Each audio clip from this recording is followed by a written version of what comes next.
Yes, Mr. Pierce. My Lord, may I just make two more points about Mr Justice Zacaroli's second judgment by reference to page 131 of the core bundle. Yes. The first is the reference he makes to in the last part of paragraph 73 to the effectiveness of a gift to repay the national debt by reference to hypothecation of the reduction in the national debt towards particular items of public spending.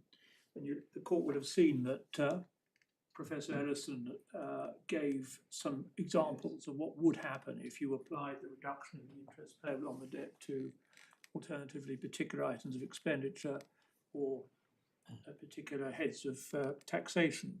The crucial point, my lords and my lady, is this, that there is no evidence that the government would hypothecate the receipt of the national fund towards any particular purpose, be it expenditure or taxation. Just to be clear, we do not criticise the attorney for not having evidence that that would be done. We understand that there can be all sorts of reasons why a government will not hypothecate. Well, government always sets its face against hypothecation. Yes, and my lord, that's a political matter. This is a hypothetical hypothecation. Yes, my lord, just to be clear, we make no criticism of the absence of such evidence. Yeah. It's a political matter on which we have nothing to say.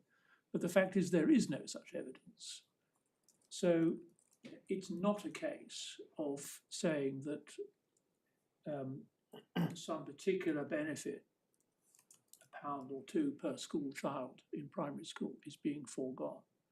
The only way you can measure the effectiveness of applying the national fund in reduction of the national debt is by reference to the figures which we've looked at in, if we take, this is the guiding document, Professor Ellison's third report, where, as the court saw, in 2021, 21-22, the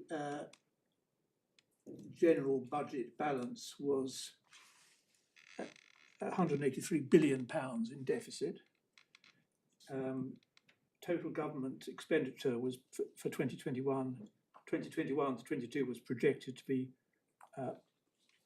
£1,045 billion. It's in that context that receiving on the figures dealt with in that report, I think it was between £5 and £6 million by way of a credit against interest payable, literally makes no difference, because one cannot point, there is no evidence, and as a matter of common sense, one cannot point to anything that the government would do or not do. It will be changed by the presence or absence of that £5.5 to £6 million reduction in the interest payable on the national debt. The only way you get to being able to show some practical difference is if there is hypothecation, and there's no evidence that there will be. And so it is for those reasons that we submit we are justified in saying that the money disappears except as a book entry. Nothing changes. Yeah. So that's our submission on hypothecation, and the learned judge may have slightly deflected our point by suggesting that what was material was to know what use could be made of the sum if hypothecated towards some particular item of spending.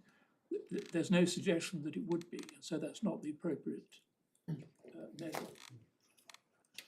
And my lord, the second point to make on this judgment is the false analogy point. In paragraph 75, the judge said that it's a false analogy to compare the good which he accepted there would be if the national fund were applied to particular charities, to the reduction of the national, to compare that with the reduction of the national debt.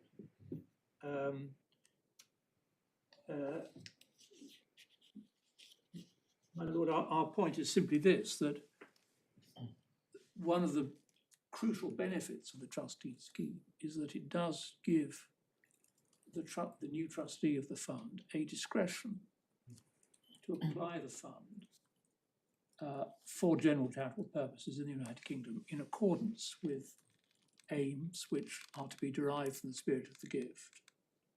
That is a fiduciary discretion which the trustee would be bound to exercise in such a way as to do most good. And if, as it is our submission, the scheme incorporates requirement for the trustee to aim to benefit the whole of the United Kingdom, although the court is in no way being asked to fetter the trustee's discretion, one would expect that a trustee would want to find ways of applying the fund in such a way that it could be said that the whole country had benefited from it. Well, it's not the trustee's proposal, as I understand it, to share the national fund amongst each and every existing charity. No, of course not, my lord. That would that is not our proposal. The judge was comparing the results of doing such a thing, which is not our proposal. He, in fairness to the judge, he didn't suggest it was our proposal with reducing the national debt. But what he got wrong in our submission was to fail to recognise that the ability of the trustee to target the fund where it would do most good is a benefit of our scheme, which has no counterpart in the attorney's scheme. And insofar as the point is made, and can fairly be made, that it may well be that not every citizen would benefit, well, the answers to that are twofold. First, there is a benefit of being an object of a trust, and obviously in the case of a charity that word is used in a qualified way. There is a benefit of being the object of discretion, even if it's not exercised in your favour. And second, the fund is large enough for it to be realistic to say that a trustee who sought to find ways in which the whole country could benefit from its application, it's realistic to say that such an aspiration might succeed. It's entirely a matter for the trustee. It's not a matter for my client or the court. But it is not an unrealistic aspiration to suppose that the fund could be administered in such a way that that could be said to be one of the outcomes. Another way of looking at it is to say that every member of the population of the United Kingdom has, as you say, a real opportunity to benefit in a tangible and substantial sense. Although obviously they all can't, but they all have pretty much across the board, they will be objects of various charities which the new fund could choose to benefit in one way or another. And in that sense, it is of universal benefit, even though it's, as you say, benefit, I suppose, on analysis, consists in being an object of discussions, rather than having a tangible interest in a slice of a particular fund. My lord, precisely, insofar as anybody can be a beneficiary of a charitable trust, yeah, all citizens of the country would be beneficiaries in that sense. And that is a benefit to them, as your lordship says. And as I say, the fund is large enough for it to be possible, if a putative trustee thought it appropriate to do so, to try to find ways in which there would be widespread benefits. Alternatively, well, your lordship, I'm anxious not to get drawn into suggesting what should actually be done with the fund. That is, yes. What is the difference, if there is one, between benefiting the nation and the public benefit? well, my lord, in charity law, as the court knows, a charity has to provide public benefit. Yes, well, that's why I'm asking the question. Yes, well, my lord, there are two aspects to that. What it does has to be beneficial rather than harmful, and it has to benefit the public or a section of the public. So you can provide public benefit by means of a charity, even if those who are capable of benefiting from the charity are not the whole public. Mm. So, for example, a charity for the advancement of education, at least primarily, only benefits those who are within the scope of the education provided. The charity for the relief of sickness primarily benefits those who suffer from the sickness. And provided the class of beneficiaries is large enough to constitute a section of the public, the charity provides public benefit in the sense understood in charity law. Of course, some charities, the most obvious examples being charities for the preservation of the environment and so on, benefit the whole public by virtue of the very nature of their purposes. But in this case, the charity would have as its purpose would be the provision of general charitable. It would have general charitable purposes limited to the United Kingdom, so it would be unrestricted in the kind of benefits it would provide. Plainly, a public benefit requirement is satisfied because the class who benefits from it is the whole of the United Kingdom. Yeah.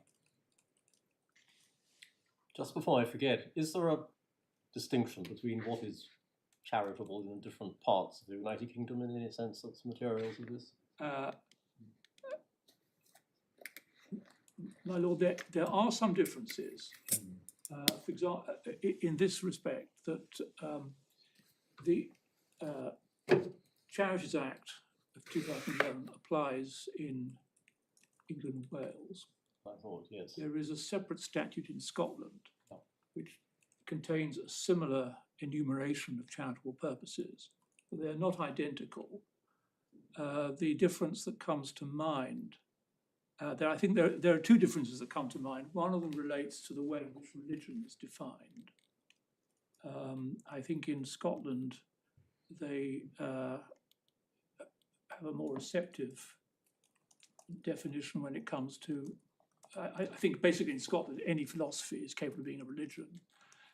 That may be putting it too crudely. Perhaps we don't need to go into the details. I mean, it's really just a general question, but there are differences. There are differences between the law of charity in the three jurisdictions. There are differences, but this charity would be governed by the law of England and Wales. Yes. And if these differences I've explained one, the other I think it relates to sport-related purposes. Those differences are very peripheral, and it would be for the trustee. Yes, and at some point some fine-tuning might be needed to specify quite what is meant by expressions like charitable under the law of the United Kingdom, which is not strictly a correct description. That is not a correct expression, my lord. No, it should be England and Wales. Yep. But in the areas that fall within one jurisdiction's concept of charity and outside another are very marginal, and obviously there must already be a body of practice which can be drawn upon to deal with those differences if they become material. But my lord, our intention, and I hope it's reflected in the draft, it may not be, is that this charity should be governed by law of England and Wales, as is the National Fund, and the definition of charity that is applied should be that of the law of England and Wales. Thank you. My lord, if I can very briefly outline the main features of the trustees' scheme, and I do so briefly for this reason, that although the Attorney General has made it clear that she does not want this scheme to be made and complains about it in a general way, we have not received any specific criticisms of any particular feature of the machinery that we propose. That said, as the court would have seen from our skeleton in the way that we propose the appeal should be disposed of if we succeed, we do not wish to preclude the Attorney General taking any point she wishes to make about the details of our scheme. And we've suggested two alternative means by which the appeal could be disposed of in our favour, both of which would give the attorney complete freedom to raise any points she wanted to raise and have them adjudicated on by the court if we couldn't agree with them. So we put this forward as what we submit as a well thought out scheme, but at the same time we are not saying that it cannot be improved with the input from the Attorney General if she desires to do so. And the basic elements of the scheme, as the court would have seen, are that there would be incorporated a new special purpose vehicle, which would be a member of the same group of companies as the current trustee. It would have a majority of directors who are independent of the Zedra group in any other way. There would be provisions whereby the remuneration of the trustee is independently scrutinised, whether by the court, by the Charity Commission, or by the independent directors.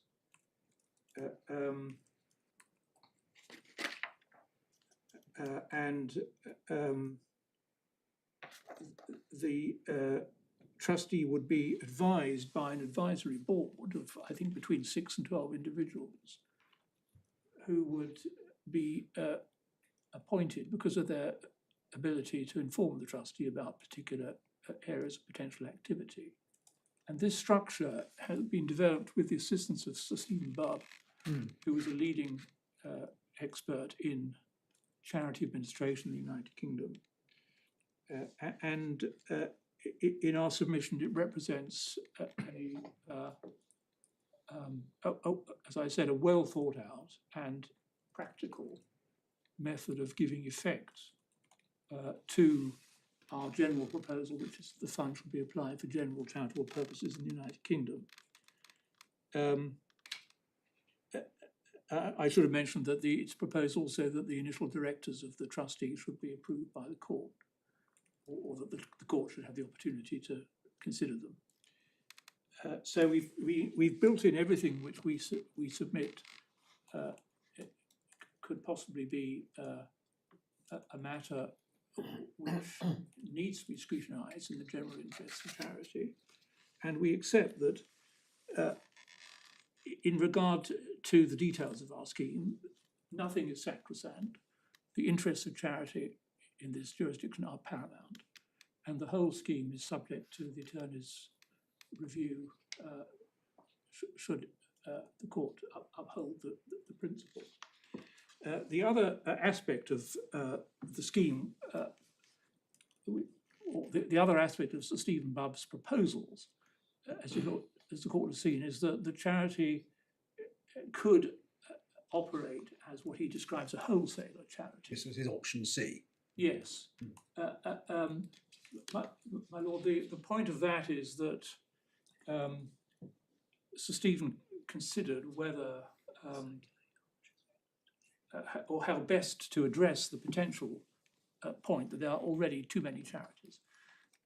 And his solution is that this charity should operate as a grant-making charity dealing with existing charities rather than set up as a completely freestanding operation making grants directly to beneficiaries. This, of course, is not anything that the trustee would be obliged to do, but he points out that that is a way in which this charity could make a useful contribution which would not necessarily duplicate that of other charities, and it would operate economically, because a charity operating on the wholesaler model would not need to have the large infrastructure which you need to make and monitor grants directly to beneficiaries, to end users, as it were. That would be carried out by the charities with whom this charity would deal. So, my lord, those are the essential features of our scheme, and I respectfully commend them to the court. Can I just ask you this, Mr. Pearce? There are, I think, 3 possible outcomes. One is that we approve the attorney's scheme and dismiss the appeal. The second is that, in principle, we approve your scheme and allow the appeal and then follow your suggestion that details be hammered out later. But the third is that we approve neither. What do we do then? In that situation, my lord, you remit the matter to the High Court for further consideration with the benefit of such Opinion as we give. the benefit of your reasons for approving neither scheme. Right. Whether that amounts to allowing or dismissing the appeal, I don't know, but that would be the. It's just the theory. I'm just canvassing the theoretical possibilities. Well, I think that would be. I think Your Lordship would be allowing the appeal. Yes. Because you would not be. We'd not be making the order the judge made. I follow that. But it would be a matter for the High. On this scenario, it would be for the High Court to make a scheme in accordance with the guidance given by this court. Thank you. My Lord, going briefly to the concluding parts of our skeleton, paragraph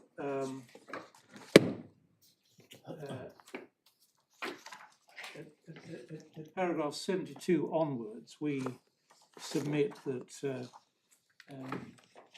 this court can allow the appeal to be satisfied that the order below was wrong. We specify the reasons why, or the grounds on which we say that the lower court was wrong, and we submit that properly applied, as I've already indicated, the three factors result in the adoption of the rejection of the attorney's scheme and favour the trustee's scheme, and we submit that the constraints which this court adopts in reviewing evaluative decisions of lower courts do not impede the acceptance of our submissions. My Lord, may I now turn as briefly as I can to relevant authorities. Taking first the first authorities one, the first case in it, I think. The fourth case in it is the case of the Ironmongers Company, which is something of a paradox. It is the leading case for the statement of the cy-près doctrine. It seems to be a bizarre case. The judges seem to be arguing amongst themselves and disagreeing with each other. Yeah, They give a judgment with counsel popping up in the middle to say, hang on a minute, I haven't finished speaking to you. My Lord, that last point is the advocate's nightmare, is it not? The court proceeds to deliver judgment halfway through one's submissions. But very entertaining case to read. But, my Lord, the significance of it is twofold. It is often referred to for the classic statement of the cy-près doctrine. And in addition, it is interesting to note, although the details are too complicated to be capable of being investigated in this hearing, that in the course of the various hearings that there were in the case of this charity, other purposes, which on the face of them might have seemed closer to the redemption of captives in Barbary, were rejected. One finds those at page 27 of the bundle. For reasons which we don't need to go into, a scheme brought in by the trustees of the MICO charity, which was a charity for the redemption of slaves in the West Indies, was not adopted, as were other suggestions for the provision of benefits to classes of people who might have been thought to bear to have some similarity to the class that had failed. But this case is complicated by the fact, is it not, that the gift had several purposes. There was not only the redemption of slaves, there was also education and the needy freemen, widows and children of the Ironmongers Company.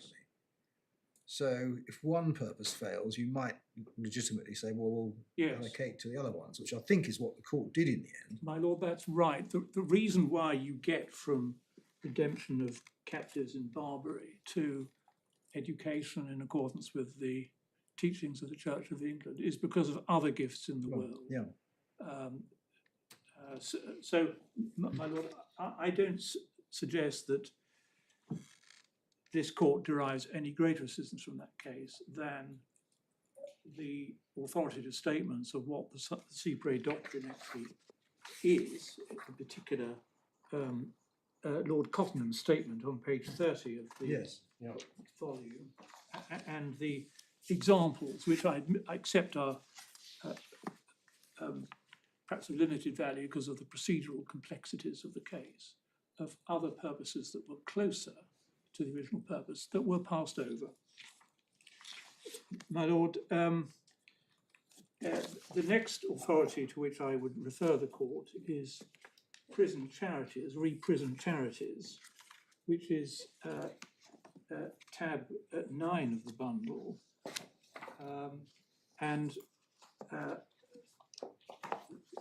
I refer to this simply for the...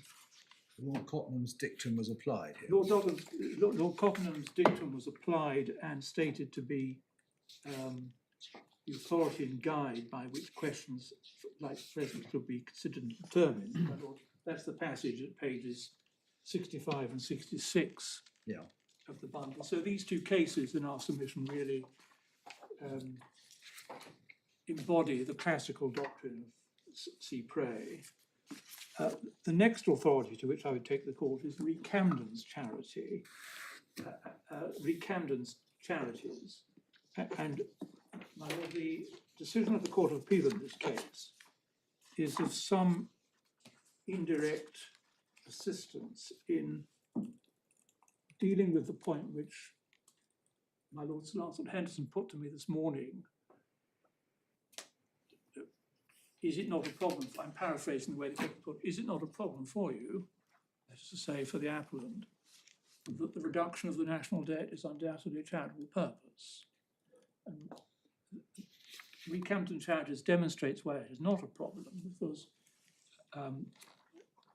essentially what happened in that case was that the court was concerned with an appeal against a scheme made by the Charity Commission, in which the Charity Commission had replaced a charity whose purposes were the handing out of money to the poor, what was then called the provision of doles, and the support of apprenticeships, with new purposes which the Charity Commission thought better reflected the needs of the time. And as I shall hope to show your lordships briefly, and my lady briefly, the Court of Appeal said that essentially it wasn't going to interfere with that. In other words, it approved, as far as it felt it had discretion, what the Charity Commissioners had done. But what this case shows is that it is possible for there to be purposes which are still charitable in law, but which the court will not select when it makes a scheme. There's no question that the provision of money to article apprenticeships is charitable. It was obviously mainstream charity when apprenticeships were necessary, and it hasn't ceased to be charitable just because it's in the preamble, wasn't it? Wasn't it mentioned specifically in the preamble? Your Lordship has advantage me. I can't recall the preamble accurately. But again, the provision of doles, the payment of money to the very poorest, is undoubtedly a charitable purpose. But the courts in the 19th century steadfastly took the view that the only category of poor people who should be benefited by charity were what were termed the deserving poor, and handing out money to the very poorest was something which the courts and the commissioners consistently declined to approve, because they thought it did more harm than good, basically. But that doesn't mean that it wasn't a charitable purpose. So in this case, whilst we readily accept that reducing the national debt is a charitable purpose, there is no incongruity between accepting that and saying that it's not the appropriate purpose to select by way of a scheme in the circumstances that exist. My lords and my lady, may I take the court very briefly to the passages in Canons and Charities that I've been describing. It's easiest to pick up the terms of the original gifts from firstly page 73 of the bundle. Well, This isn't the head note good enough? My lord, it probably is. Let me take the court to the head note instead. There were three charities, but the one described as the testatrix was Viscountess Camden's charities. Money was to be laid out for the better relief of the most poor and needy people, and to apprentice one boy. And in the course of dealing with objections to the Charity Commission's scheme, if one turns to the judgments at page 87 onwards,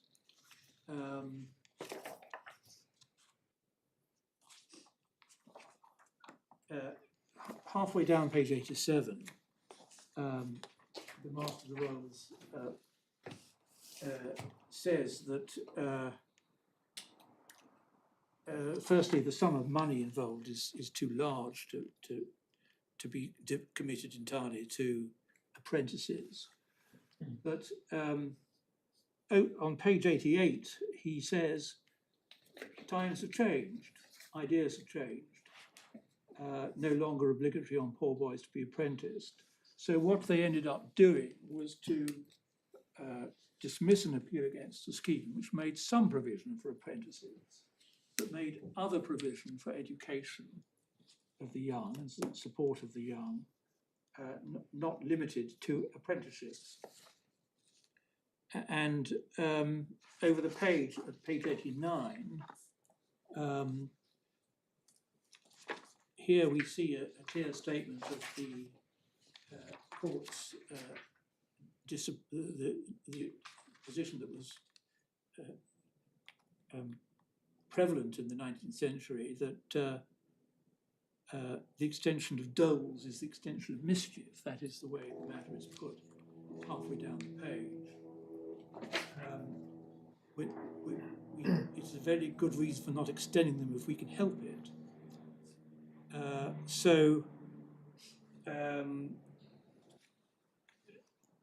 The scheme which the Court of Appeal declined to interfere with made other provision for relief of poverty.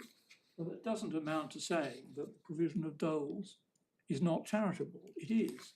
It's simply not appropriate for selection in the eyes of this court, by which I mean the Court of Appeal in Camden Charities. And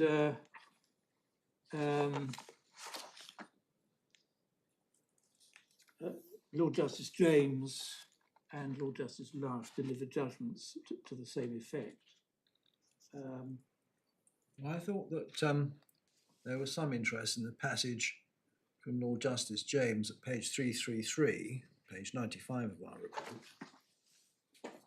Well, about 6 lines down.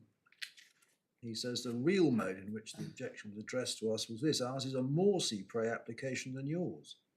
That's not a valid objection. There's no such thing as more or less cy-près on the question of jurisdiction in dealing with what ought to be done with the fund. Trustee. Yes. Appears to me the suggestion their scheme is more cy-près than that which the Commissioners proposed to make does not go to the jurisdiction of the Commissioners to determine what, according to their judgment, is the best mode of dealing with the fund. My lord, yes. I hesitate to say that there could be no circumstances in which it could be possible to say that one scheme was better than the other because it was more cy-près than the other. If you apply section 67.3 to a situation where factors A and C are neutral as between two schemes, it could well be the case that factor B, desirability, would favour one scheme over the other. And so you might, in a rough and non-technical way, say that in that situation, one scheme was more cy-près, that is to say, close to the original purposes than the other. So whilst I take it all to its point, I don't want to construct my submissions around it, because I think that could be a bear trap for me.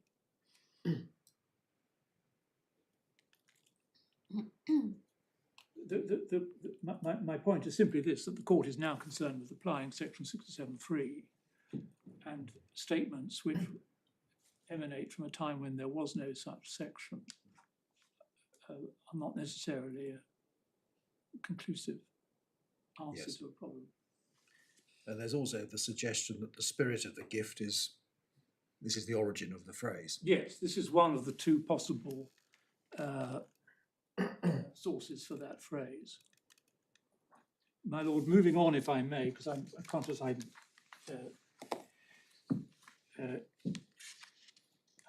Mr. Henderson needs time. My lord, very briefly, if we could look at the case of Weir Hospital, which is tab 12. I take the court for this because it is one of the very few cases in which the Court of Appeal dealt with cy-près schemes. It was a case on whether a cy-près occasion had arisen. It was not concerned with the form of scheme that should be made. And the only point which I seek to extract from it is that at page 167, the Master of the Rolls,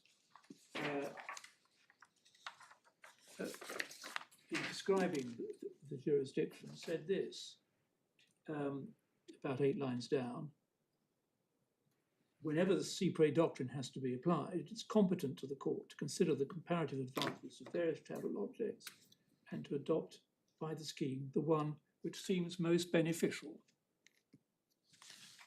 So even under the pre-Charities Act law, it was understood that the court's function was to adopt a scheme which seemed to it most beneficial.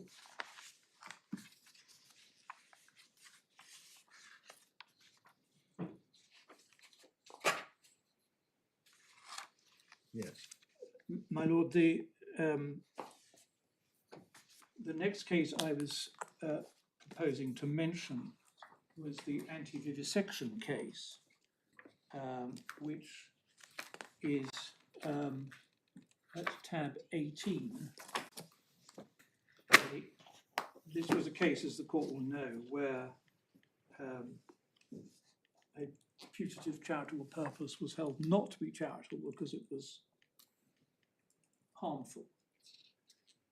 But the significance of it for present purposes is simply that the speech of Lord Simons contains a reference to Camden Charities and essentially proves it. My lord, that is at pages 301 and 302. Sorry, where are we going? Which page? Pages 301 and 302 in the bundle pagination. Yes. A little way down page 302, the case of Camden Charities is an authority of some importance in a difficult branch of the Royal Charity relating to the cy-près application of charitable funds, and the jurisdiction of the Charity Commission is often cited, and it is often cited in that connection.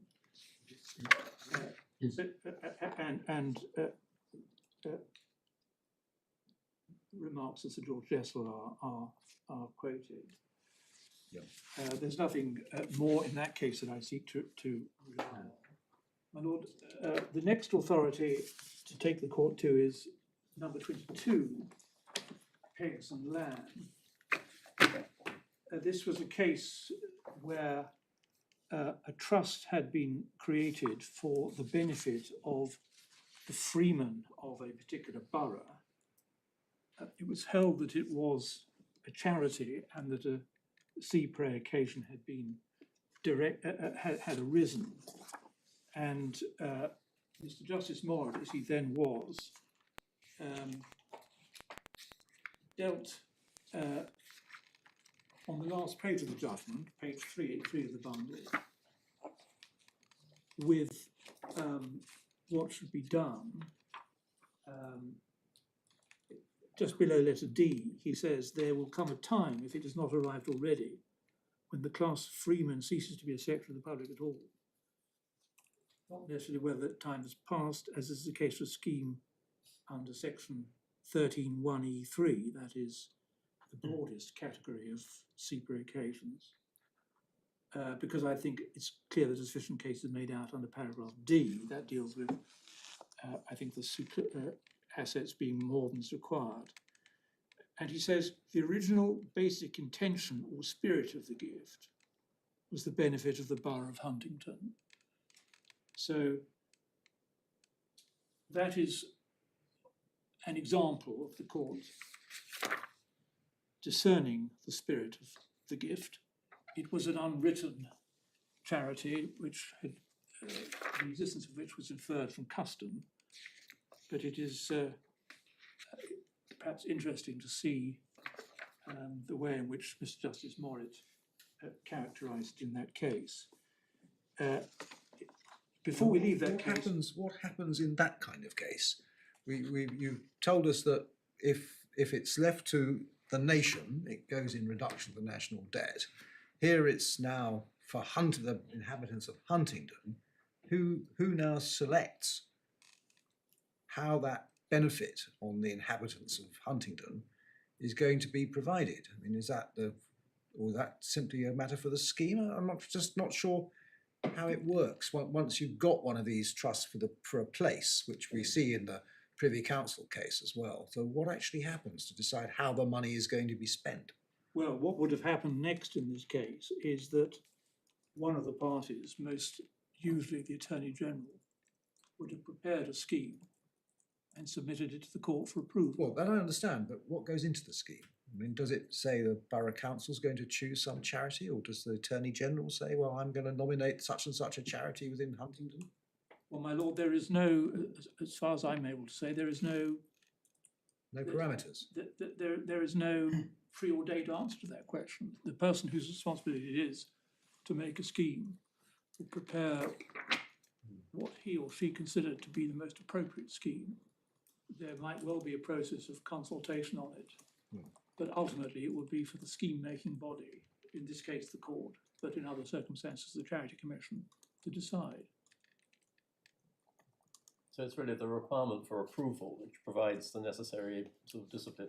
Yes. Is that the idea? With Yes. a free hand as to what scheme is presented to the court or charity commissions for approval. Yes. And having said that, I imagine precedents build up and there's a sort of quite a lot of learning of a non-statutory nature which can be drawn upon. Yes. My lord, I think that it's fair to say that traditionally the attorney would prepare a scheme. That was rather my impression, yes.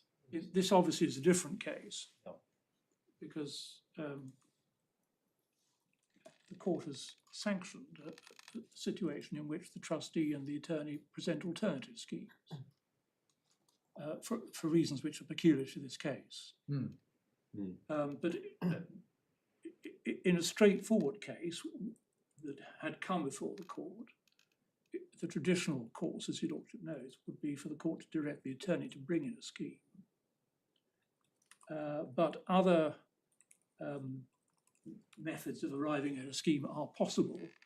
In Varsani and Drasani, which we'll come to briefly in a moment, which was a case of a religious sect dividing into two groups, there was a further hearing. The Court of Appeal having upheld the decision of the lower court that a cy-près occasion had arisen, there was a further hearing in the High Court at which the two competing rival factions contended for different components. No, I understand that, but the point in Varsani was that the assets of the charity were in effect going to be divided one way or another Yes. between the two sets, so that you knew the basic framework. Now, Yes. your scheme says, well, the trustees can do anything really, as long as it's charitable. They've got these three aims in view, but subject to those aims, they can do what they like with the money, provided that's applied for charitable purposes. So what I'm getting at is, when you've got one of these very general charities, like for the inhabitants of Huntingdon or another place, do they in practice give the trustees of the charity wide discretion to do what they like? Or does a scheme say, no, this has got to be applied for the advancement of education in Huntingdon, or relief of poverty in Huntingdon, or some other thing? Or will establish a sports club? I mean, how does it work? Who chooses? Well, my lord, the best answer I can give is firstly that I don't think it would be right to say there is a universal practice, Right. as far as I'm able to say, but that the mechanism whereby a person appointed by the court, usually the attorney, prepares a scheme which is then approved by the court, provides the, as my Lord Justice Sir Launcelot Henderson has said, provides the discipline. The discipline. I understand. All right. To make sure that what is proposed is appropriate. And that seems to be what happened in PEGS, because in that last, the penultimate paragraph, Mr Justice Morris then had decided that it would be for the inhabitants of Huntingdon as a whole, and then directed the settlement of a scheme, and then said he'd hear further argument on what other provisions, either the detail, but also the principles it should observe. So they were going to come back in order to hone that scheme. Yes.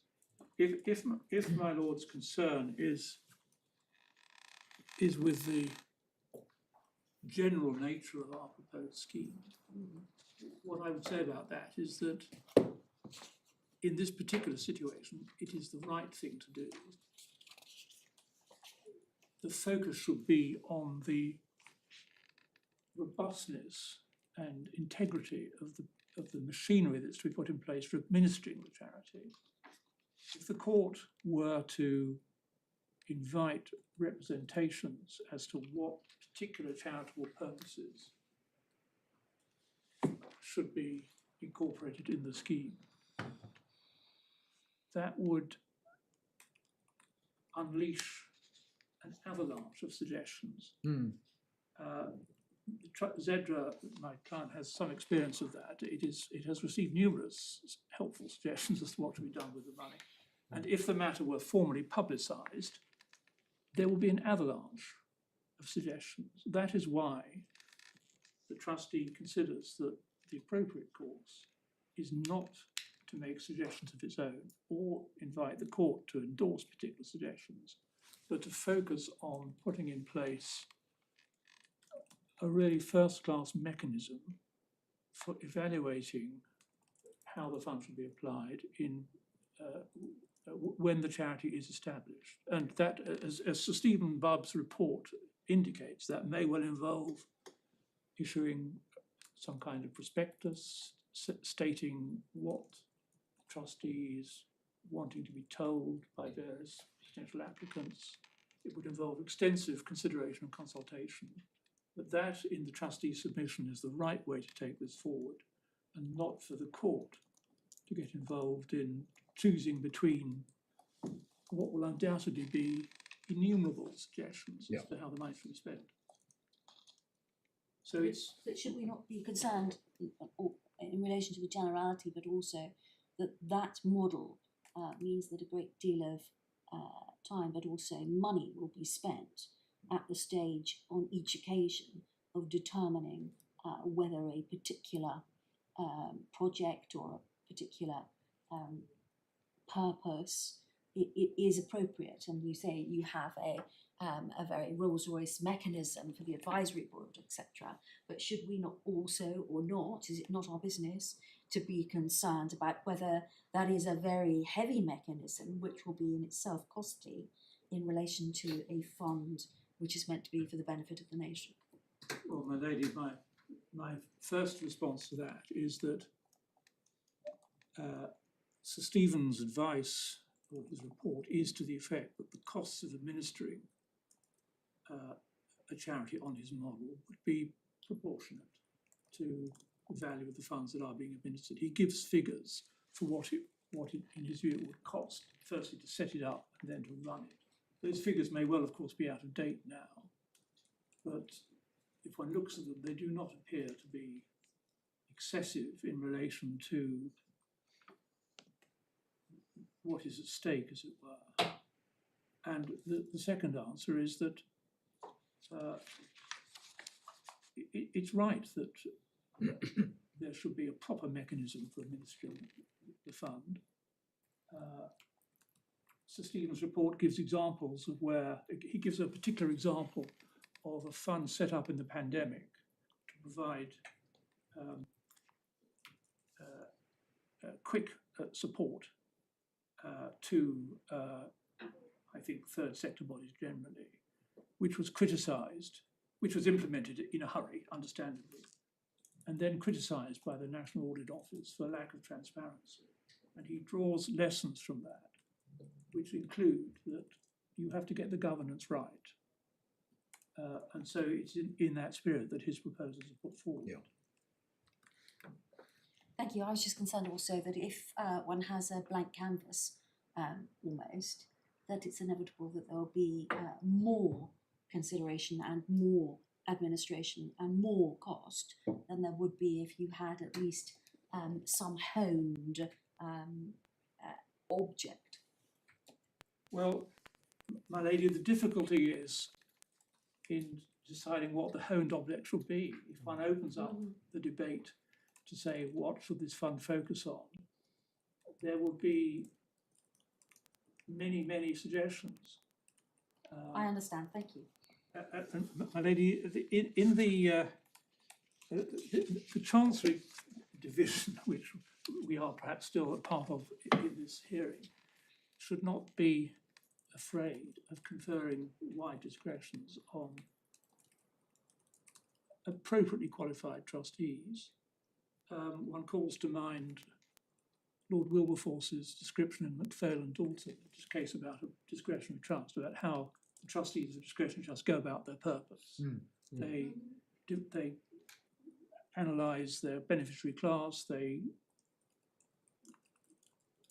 categorise them, they prioritise them, they make appropriate inquiries. Lord Wilberforce explains how, in the case of a broad private discretionary trust, a trustee sets about his business. And this operation would be, in substance, no different.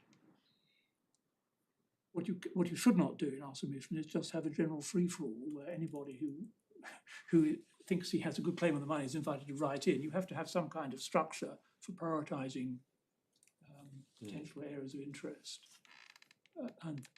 But that, we say, it should be evolved by a suitably resourced trustee appointed for that purpose, which we submit will be a much more efficient way of dealing with it than having it all dealt with by the court. But as I say, should the attorney in particular think differently, if the appeal succeeds in principle, then obviously her views will be of more understood. significance.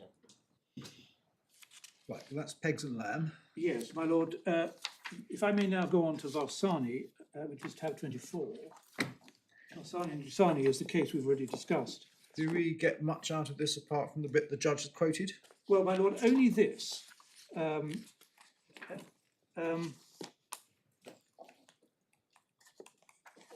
wanted to show the court what Lord Justice Moritz said about the importance of adhering to the intentions of donors. This is paragraph 29. My lord, it is.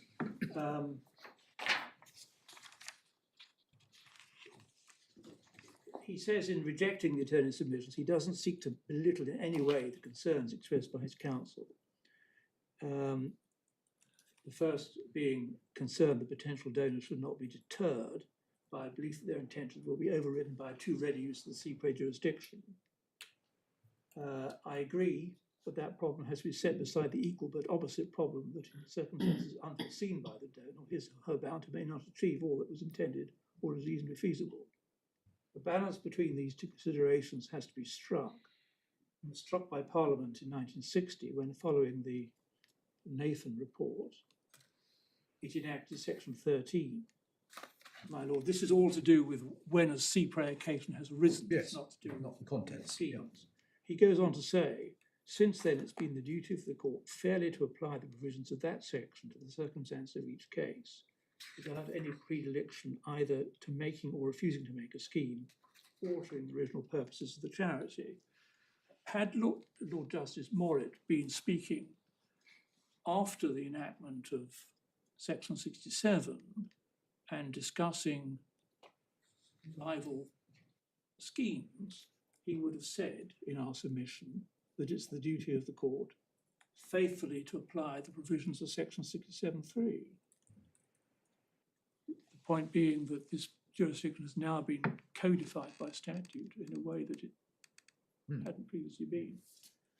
And my lord, I wanted very briefly, I had hoped to finish at 3 o'clock, to take your lordship to the Nathan report, which Lord Justice Morritt refers to in Varsani, because this is essentially, we submit, the origins of the jurisdiction which the court is now concerned with.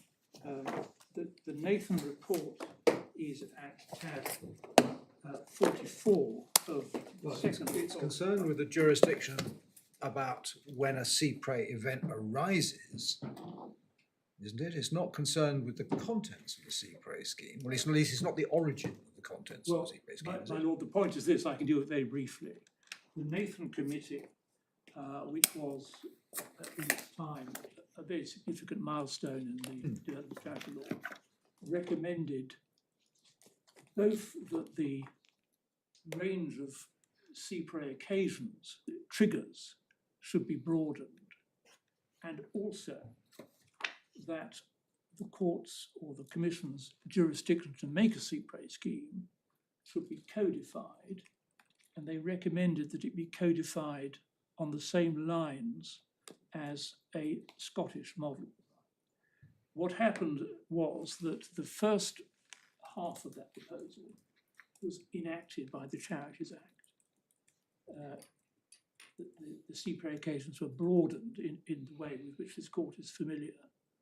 But the second proposal was not taken up. And it is perhaps some interest, and may help to give a sense of perspective, to note that one can see the enactment of section 67(3 as I would put it, a late flowering of the Nathan Committee's recommendation, because what has been enacted is very much on the lines of the model that they preferred. I can show that to the court very briefly. Yes. Obviously, we don't need to spend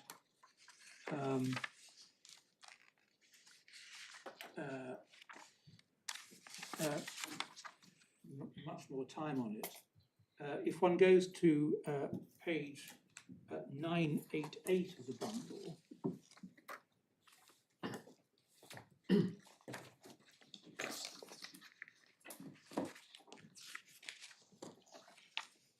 the last paragraph on page 988,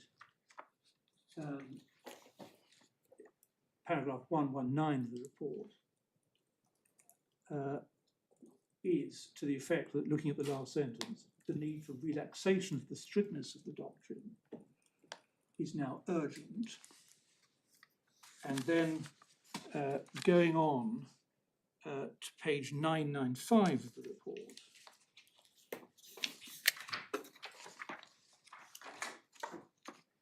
at the top of the page, they set out 8 topics that they propose to consider. Topic 1 circumstances in which schemes may be made led to recommendations which in turn were enacted in the Charities Act of 1960. Topic 2, limitation on power to alter objects of trusts, is dealt with on pages 996 and 997 of the report. And if one looks at page 300, paragraph 322, they refer to Scottish legislation, and the court sees that required the scheme-making body to have regard, or in some cases special regard, to various factors of which E were enumerated.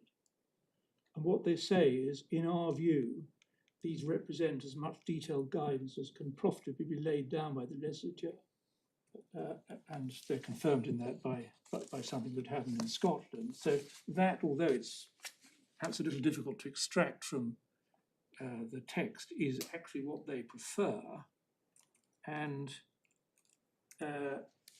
they cite a case of Leavenhall, which is, I haven't got time to take the court to, but which is instructive as to the nature of the balancing exercise required by a set of possibly opposed factors. And then finally, when one comes to their conclusions,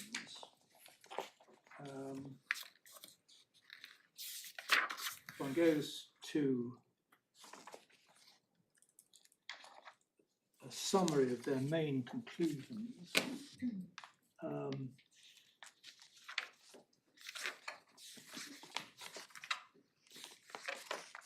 At page 1011 of the bundle, recommendation C, the new legislation should follow the principle of the Scottish law in directing the scheme-making authority to have regard to the factors that are there enumerated. And my lords, my lady, in our skeleton we've identified various intermediate reports which consider the problem, but I hope the court can see that there is an obvious way in which the Charities Act 1960, in which section 67 of the current Charities Act is eventually the implementation of what Lord Nathan and his committee recommended in 1964.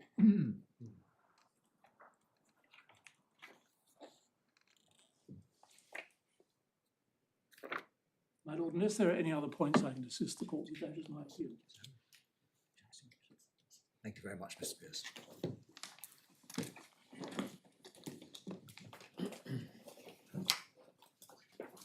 My lord, I'm tempted to dive in, as one always is, with the last point. But in order to cover everything which I ought to cover, I think I'm going to start at the beginning of my skeleton. Right. I'm not going to go all the way through it, paragraph by paragraph. You'll be pleased to hear. I'm going to focus on the main points my learned friend has raised.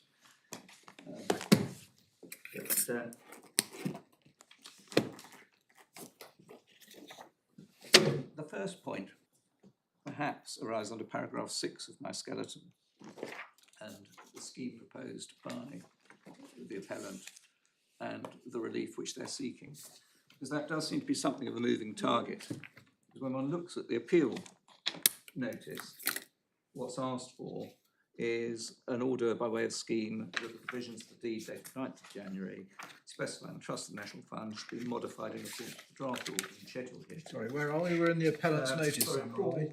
core page 7, core tab 1, page 7. Page 7, yeah. So the first thing they're asking for is an order in accordance with the draft order and schedule. And that's the draft order and schedule which your lordship has seen. Yes. To tab 14 of this core bundle. And then, as an alternative, an order setting aside paragraph 1 of the order of the judge and remitting the matter for redetermination by a judge. Nothing there about giving the Attorney General a free hand to intervene and say he didn't like various parts of the proposed scheme. what there is when one goes to look at the proposed order of tab 14 is that, as my learned friend correctly told your lordships earlier, that the identity of the directors of the proposed new trustee should be a matter for the court, and the remuneration of the directors of the proposed new trustee should be a matter for the court.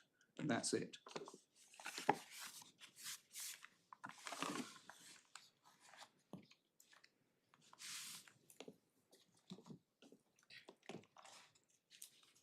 Sorry, I'm not quite sure that I'm following this point. What the appellant's notice asks for is an order that the scheme in the draft order be implemented in effect, with such, if any, modifications as may be agreed between the claimant and the defendant, or in default decided by a judge. So that does give the attorney at least the opportunity to ventilate any further concerns that she has with the scheme as set out in the order, doesn't it?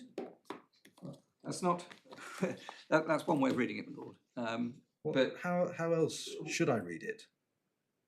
it means, in a sense, and it goes back to the point your lordship was raising, my learned friend, that in a sense, if you do that, you're not really getting very much further, save insofar as your judgment may give some indications that you're either for or against particular aspects of the proposed scheme.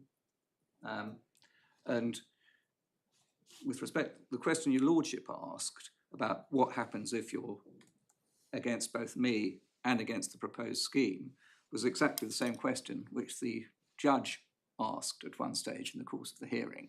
And my learned friend's answer, as I think it may have been mine at first instance, was the answer he gave your lordship, that you do have to send it away for people to think again. You say, well, I'm not satisfied that either of these schemes is an appropriate scheme under section 67. Go away and think again, please. Well, I think that's what happened in the prison trust case, wasn't it? The vice chancellor said, I'm not approving this, go away and have another crack at it. Yes, absolutely. And perhaps while we're on the subject of these practical matters, again, I agree with my learned friend that where a scheme is directed, somebody then has to settle the scheme. And in the normal course, Pegs and Lamb perhaps being an example, as my learned friend said, the attorney will settle the scheme and it's then set up to be attacked by the other interested parties. And the court may or may not give effect to those attacks. But in a Pegs and Lamb type case where all that you're told is that it's for the benefit of the inhabitants of Huntingdon, yes, does the attorney in practice select a particular charity in Huntingdon, or does she or he set out more general parameters? I just don't really know what happens in these cases. The short answer, again, perhaps my learned friend would say, is it all depends on the circumstances, the amount of money involved and so forth. If there are only a few £100s or even a few £1,000s these days involved, more sensible to give it to an existing charity, which section 67 allows for.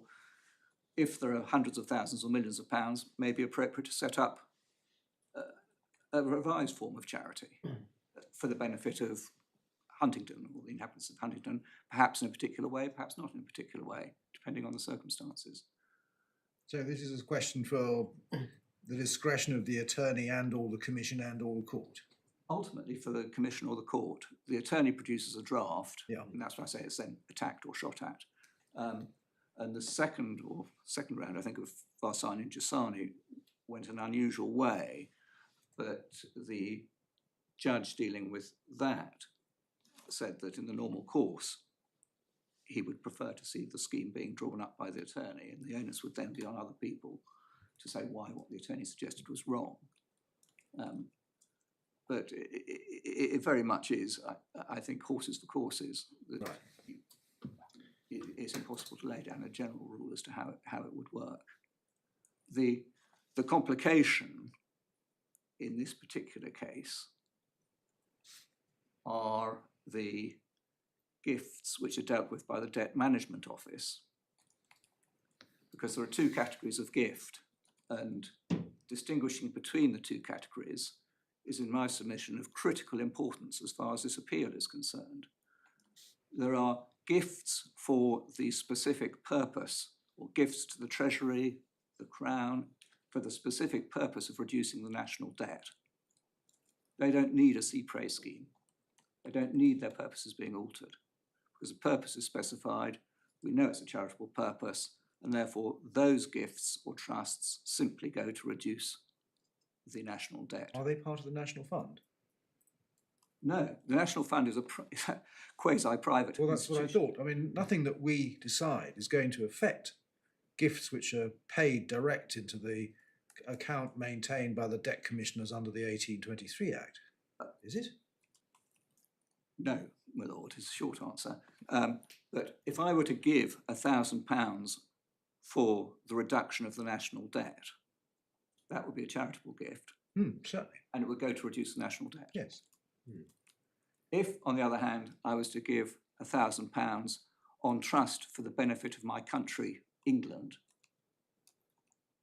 that would be construed as a gift for charitable purposes within England, general charitable purposes within England. That's what the authorities say. Pegs and Lamb says it itself. I'll come to those. So it would be construed as a gift for general charitable purposes for England. And that's why there's a complication with these gifts which are dealt with by the Debt Management Office, because gifts of that nature should be applied for charitable purposes. So are they applied in reduction of the national debt, or In are practice, they appear to be applied in reduction of the national debt. they are? Whether that's right or wrong is not for this court. No, I follow that. I'm just want to know what actually happens. In practice, I mean, the evidence my learned friend took you to earlier is indicative that that's what happens with it. Yeah.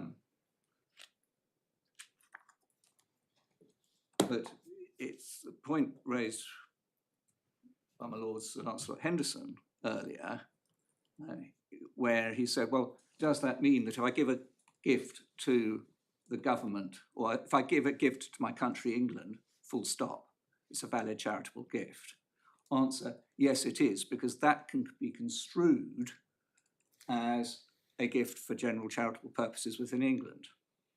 However, if I tack onto my gift something like for governmental purposes, then it would not be a charitable gift, because governmental purposes include non-charitable purposes, non-charitable objects. But in practice, a gift to my country, England, construed as a gift for general charitable purposes, relies on the discretion, not quite sure what to call it, of the government, Debt Management Office, to decide what to do with it. And in practice, what they do with it is put it towards the national debt.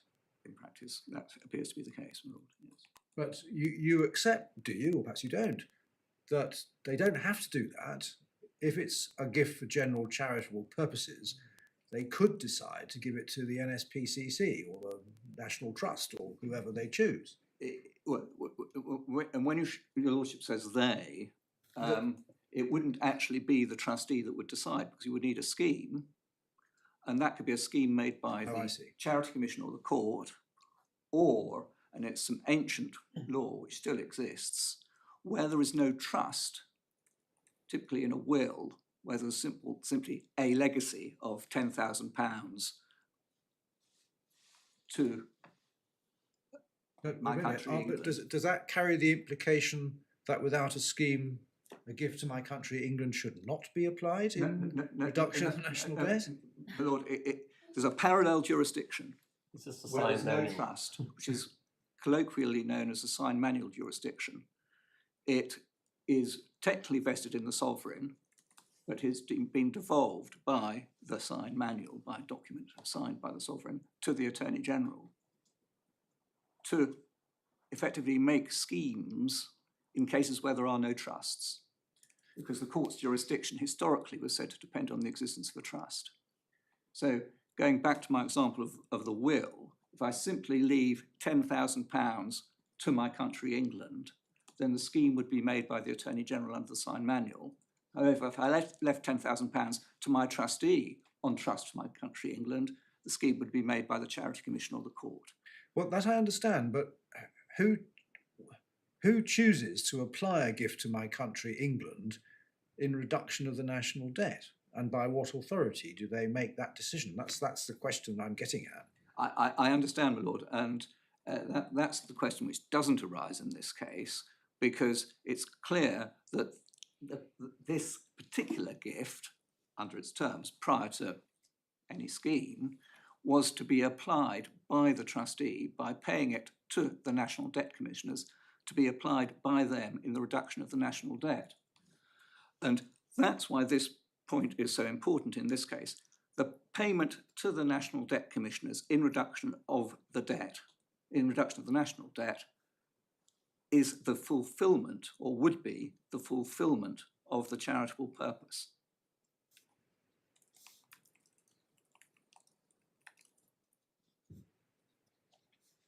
That's why it doesn't matter what the government does with it. It's not subject to the constraints of charity once it's been applied pursuant to the charitable purpose in reduction of the national debt. In the same way as a trust for relief of poverty will be at least partly fulfilled when, let us say, £100 is expended on clothing for a poor person. The £100 is gone, it's out of the charity, the clothing goes to the poor person, it's the poor person's clothing. What they do with it, wear it, throw it away, burn it, isn't the concern of charity. Similarly with this, once the money is paid to the National Debt Commissioners under the terms of the deed for the reduction of the national debt, it goes to reduce the national debt. That's the end of charity laws and charity's interest in the money.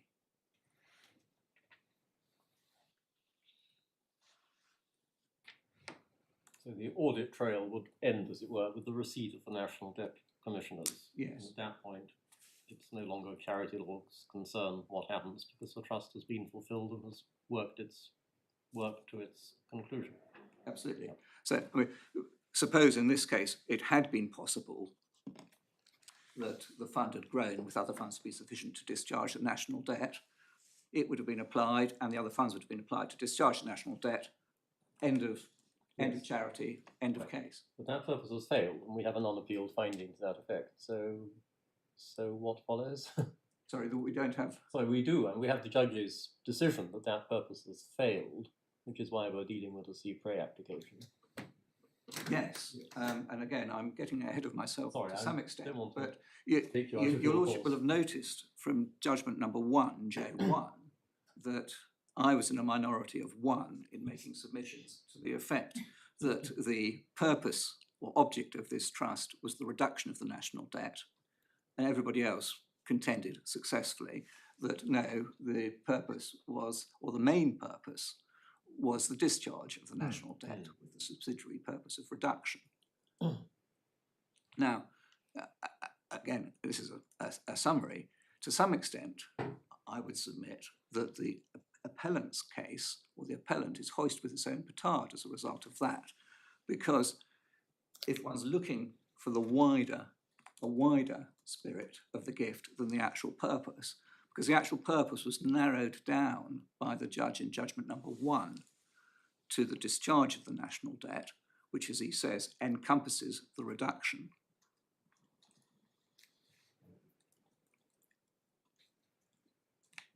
Reduction is something less than discharge.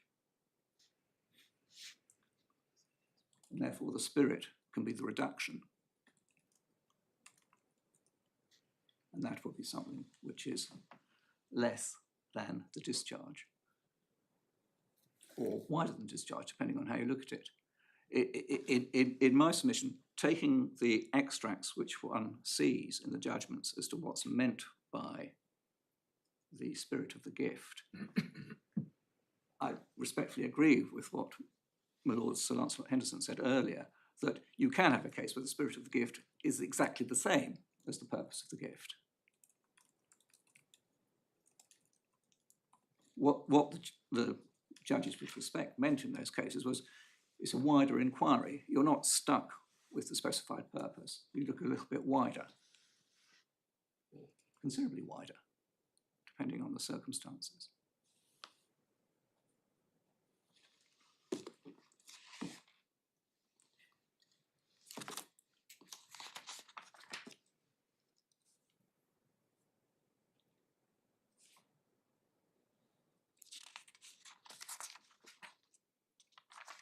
there's a section in my skeleton fairly early on. I'm changing the subject now, my lord, and reverting to the order of my skeleton. Nature of the appeal, paragraphs 7 through to 11 of my skeleton. Yeah. Most of which will be familiar territory to your lordships. In fact, all of it will be familiar territory to your lordships.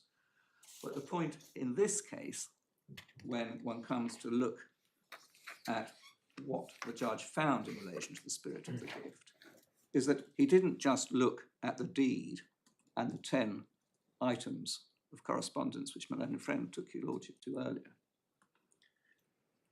As he says in the second judgment in paragraph 21, evidence as to the spirit of the gift is to be found principally in the deed itself and in the following documents. And those following documents are the 10 which my learned friend took your lordship to. Because he said earlier in J2, in paragraph 4, I refer to the first judgment for a fuller background to the deed.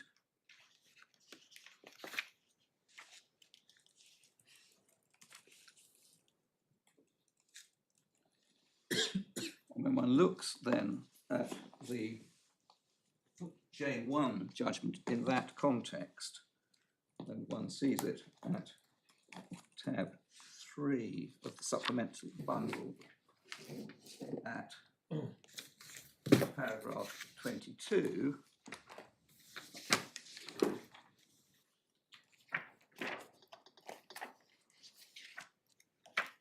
Page 23 of the bundle. While the bill was passing through Parliament, there was considerable discussion with which GF and its advisers were involved as to the possibility of limiting the permitted period of accumulation, for example, a period of 100 years. This was ultimately rejected, however, in favour of the provision that appears in section 9.1 of the 7 Act, permitting the Treasury to disclaim the interests of the National Debt Commissions within 3 months of receiving notice that a particular instrument has taken effect. In 23, it's common ground that GF was involved in the discussions relating to the drafting of section 9. So the factual matrix of the judge's decision is wider than just the deed and the 10 documents referred to in J2.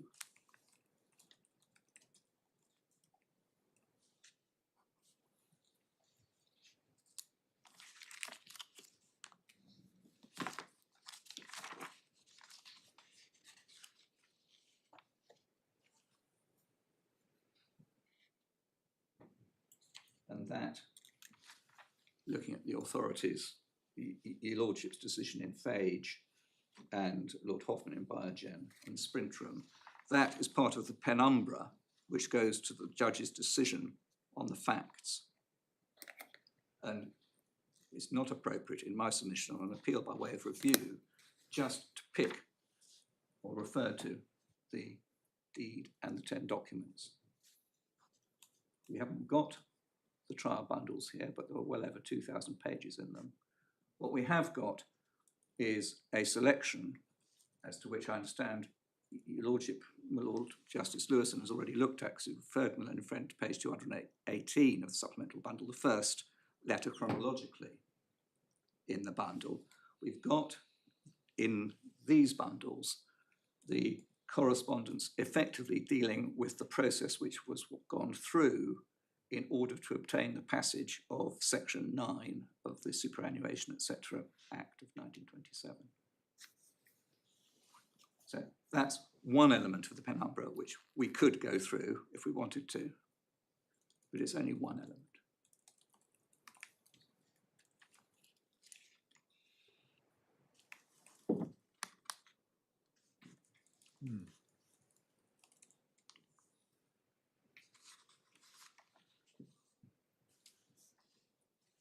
Well, I remember I should perhaps just deal with your lordship's point on that first letter. It's worth bearing in mind that letter was, this is the letter at page, I think it's 218, or maybe 216 of the supplementary bundle. Yeah, it was tab 21. Page 218. Yeah. And It's dated the 17th of June 1926. Well, that's a year and a half before he paid the money over to Barings, and over a year and a half before the trust was actually came into effect following the passing of the Superannuation, etc. Act. So he might have changed his mind, is a simple point. The other point which the court has not had raised with it is the question of what is relevant evidence on both general charitable intention and on spirit of the gift. And if one was looking to construe the deed, which is what one is doing when one's looking at general charitable intent, for sure, that's what the authorities say you do, then the subjective views of the donor are irrelevant and inadmissible.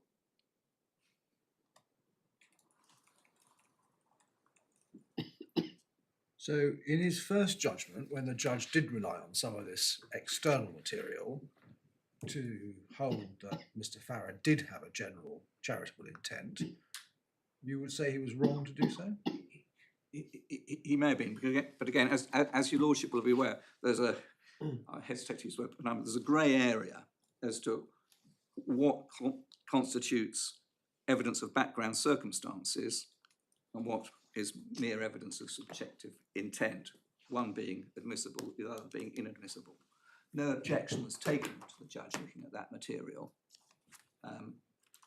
But if the judge was allowed, put it that way, to take into account the external material as part of the background in deciding whether or not Mr. Farrer had a general charitable intent, and if, as I think seems to be common ground, the spirit of the gift is a broader concept than the purpose of the trust, would he not be equally entitled to take into account that same material? My Lord, I would suggest that's a moot point. If one looks at Peggs and Lamb, the most recent case we looked at the top of the page, which my learned friend took your lordship to, is a reference to Lepton's charity. Lepton, yes. Lepton and Spirit of the Gift as defined by the then Vice Chancellor, Sir John Pennycook. And he says you ascertain that by reference to the purpose of the trust and the admissible background evidence. Well, admissible. I'm misquoting it. We should actually have a look at it. But he does refer to the need for the evidence to be admissible. So we're in volume. It's not in volume 1, but it's tab 22.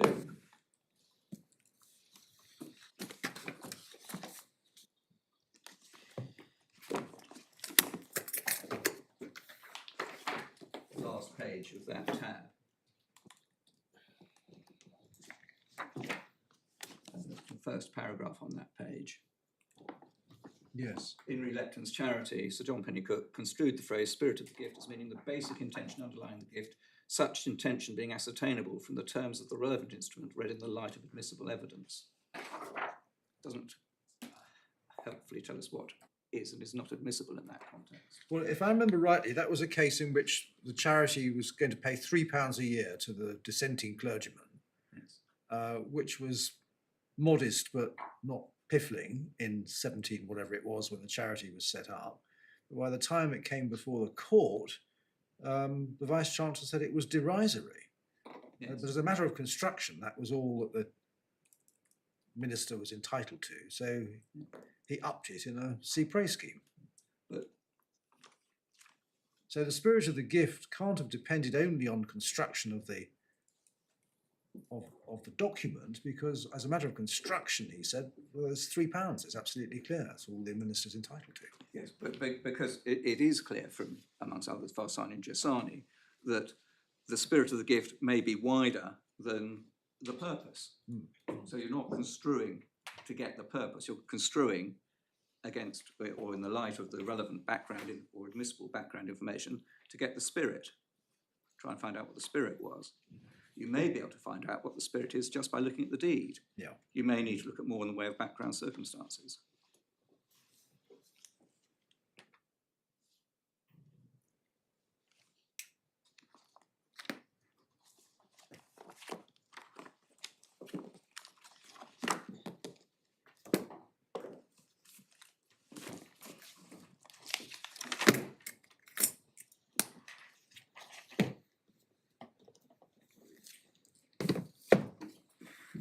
So, my Lord, apologise for rather going in a perhaps slightly random order, but many of these points are connected one with another.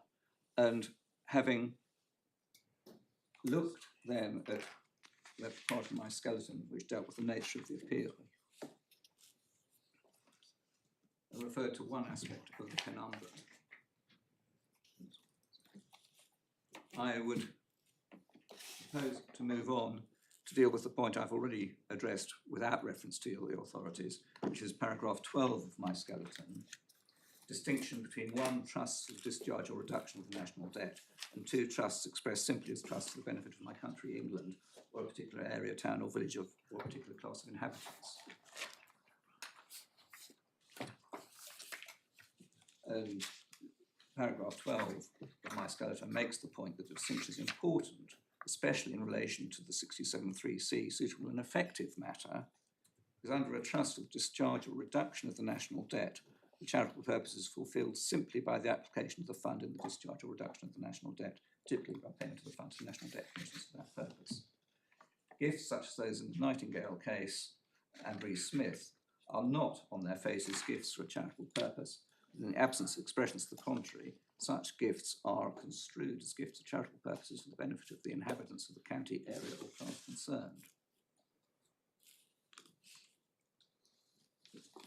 Before looking at Peggs and Lamb again in that context, and another Court of Appeal case called Rees-Strakosch, it's worth bearing in mind that there is, and my learned friend hasn't attempted, and indeed agrees, it's common ground that both the discharge and the reduction of the national debt are themselves valid charitable purposes. Yes. There's the effect of my submission made earlier.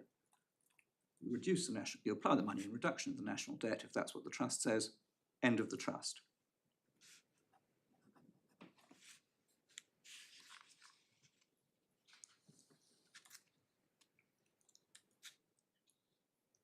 And then paragraph 15 of my skeleton refers to my learned friend's skeleton and a footnote saying the principal authorities are listed in the appendix.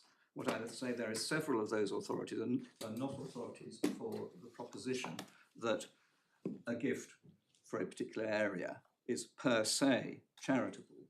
It's only charitable because it's construed as being for general charitable purposes. And that explanation is given by Mr Justice Morris in Peggs and Lamb again, which is at tab 22 of the first bundle.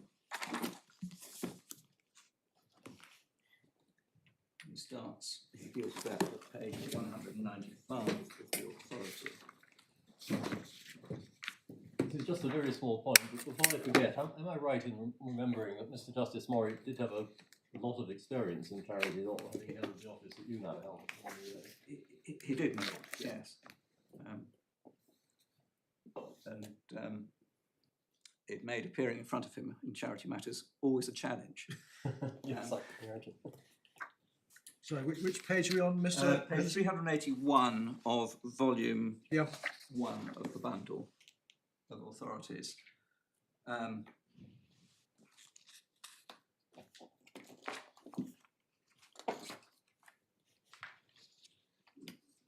just below the letter B, there is, as I read, nothing in the speeches of Lord Selborne or Earl Cairns in the Saltash case suggests the limitation to or inference of exclusively charitable purposes was arrived at by a route which was submitted to him. The emphasis is on the inhabitants of the parish or town or of any particular class of such inhabitants, and a public trust or interest for the benefit of the free inhabitants. The inference seems to be that whatever gives rise to the limitation on a gift for the benefit of a specified parish or town, which renders a gift for exclusive charitable purposes, applies equally to a gift for the benefit of a particular class of such inhabitants. Indeed, I think it is clear from the passage that I've already quoted from the judgment of the Court of Appeal in Christchurch enclosure that they thought so too. The principle on which such gifts are treated as being for exclusively charitable purposes is clear from the judgment of Lord Hanworth in Rees-Smith. After referring to the Saltash and Christchurch cases, amongst others, he said, page 169, the result is that I come to the conclusion that there is a definitive purpose, namely that the bequest is to be for England. That is good in the same sense that although general, when the sum bequeathed comes to be used, it is to be applied for charitable purposes, as in Attorney General and Webster. There is no area or purpose of distribution suggested which is not charitable. Why not then give effect to the plain meaning that it is for the advantage within the meaning of the rule as the interpretation of the word charitable of the inhabitants of England? As was made plain in Strakosch, there is no scope for the application of that principle where the purpose of the trust is expressed. In that event, the question will depend on whether that purpose is charitable or in law or not. But it is inherent in a case such as the present that there is no trust deed setting out the purposes of the trust. Accordingly, in my judgment, the principle in Rees-Smith applies, for there is nothing to exclude it, and the property available by virtue of the gift is and always has been applicable for charitable purposes for the benefit of the freemen and their widows, possessing the qualifications to which I've referred. So that puts rather more elegantly what the submission I was making earlier.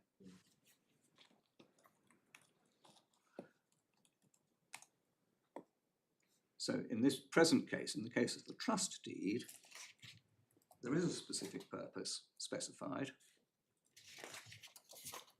but it's a charitable purpose. And therefore, but for the happenstance that the discharge of the national debt has become, for all practical purposes, impossible so far as the National Fund is concerned, that charitable purpose could have been fulfilled without the need for a cy-près scheme.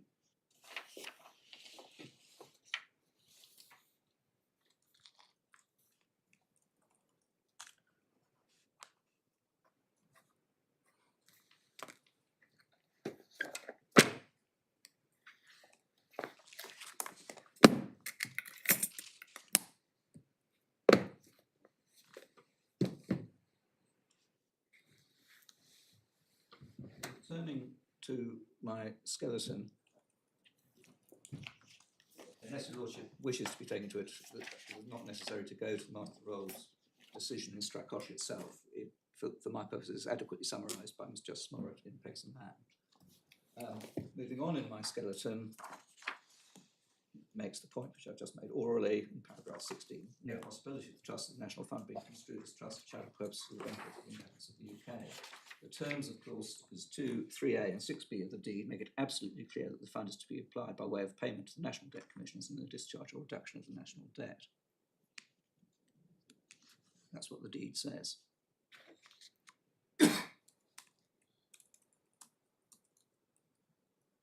Not sure whether your lordships and ladyship looked at paragraph 6B Of the deed. of the deed. So it's the first document in the supplemental bundle.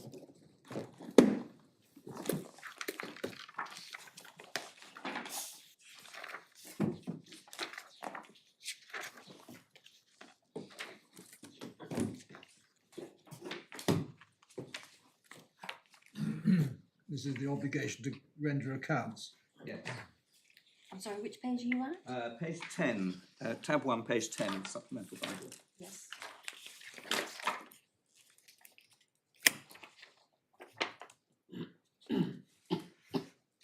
And I would submit, and perhaps in danger of myself wandering into the penumbra, that that in itself shows how closely tied this whole trust was as a matter of spirit with the national debt and the reduction of the national debt.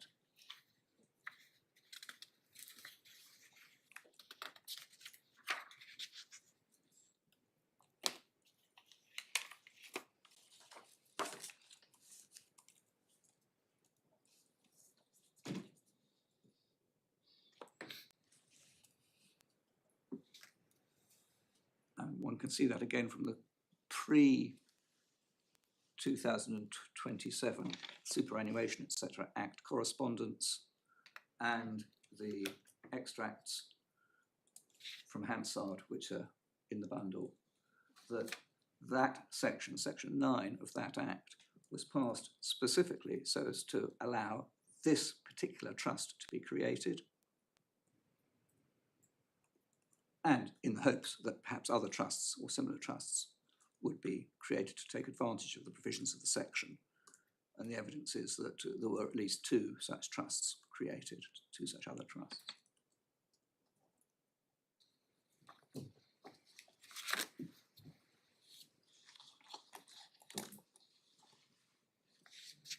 So looking at the deed, the entire focus is on the reduction or discharge of the national debt.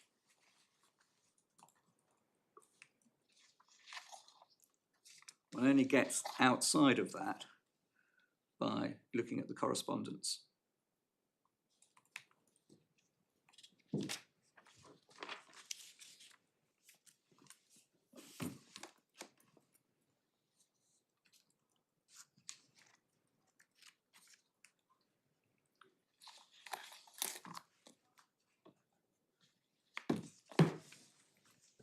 Keeping an eye on my skeleton, I'm trying to keep more or less in tune with it. Paragraph 18 of my skeleton refers to the decision of the House of Lords in Williams and the Inland Revenue Commission in 1947. Yeah. For the proposition that not all public or governmental purposes are charitable purposes. And that's accepted. It is of interest that Lord Simons himself, at page 459 of that case, dipped his toe, if I can put it that way, into the conundrum which Mr Justice Morritt dealt with in Pegs and Lamb about why a gift for a particular area takes effect as a charitable gift. Yeah. And the construction point. He gets at least some way down the same line of analysis as Mr Justice Morritt, but I don't think we need to go there, but that is there as well.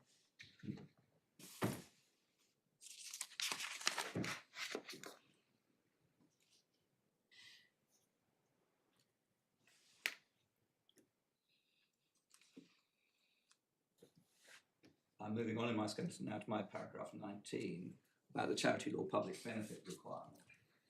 I say there, as to which see sections 2 and 4 of the Charities Act. And well, at this stage, I should like, please, to take you to the relevant provisions of the Charities Act, which are in volume 2 at tab 37.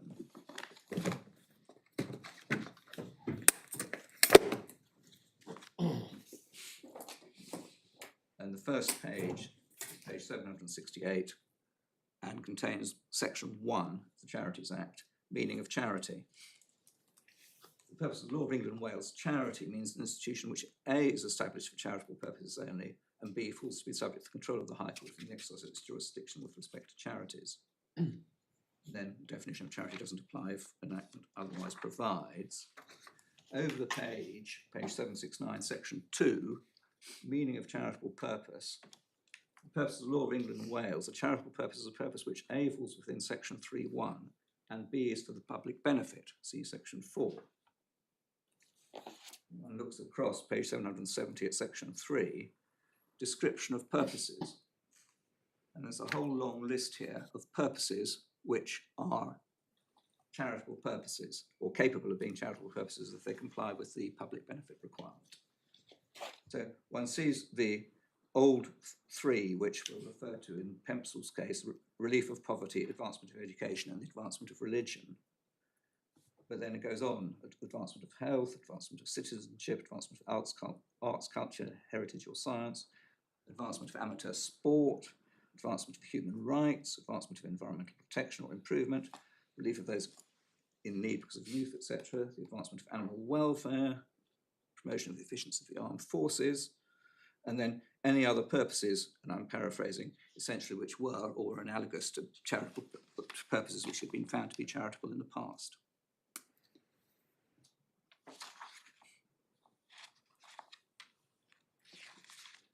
And then 4, the public benefit. So you say, do you, that reducing the national debt falls within 3M1 as not being within paragraphs A to L, but recognised as charitable purposes under the old law? Is that Yes. That's how it works? Yes. Yeah.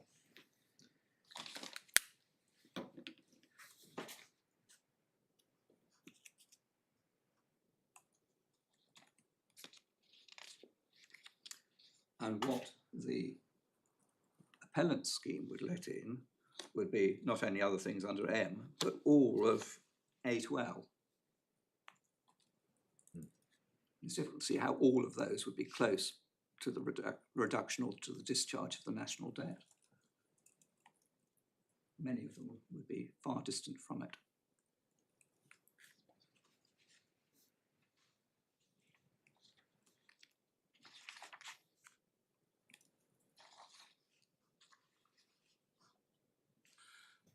Yes. Then, moving on to section 4, page 772, the public benefit requirement. The public benefit requirement in this Act means the requirement in section 2(1)(b), the purpose falling within section 3(1) must be for the public benefit if it is to be a charitable purpose. In determining whether the public benefit is satisfied in relation to any purpose falling within section 3(1), it is not to be presumed that the purpose of particular description is for the public benefit. And then section 4 doesn't really take much further, because subsection 3, in this chapter, any reference to the public benefit is a reference to the public benefit as that term is understood for the purposes of the law relating to charities in England and Wales. So we're back to the old judge-made law. Yes, which I respectfully agree with what my learned friend said to you earlier. There's 2 elements or 2 parts to public benefit. One, is it a good thing? Is it beneficial? And secondly, does it benefit a sufficient section of the public or the public generally?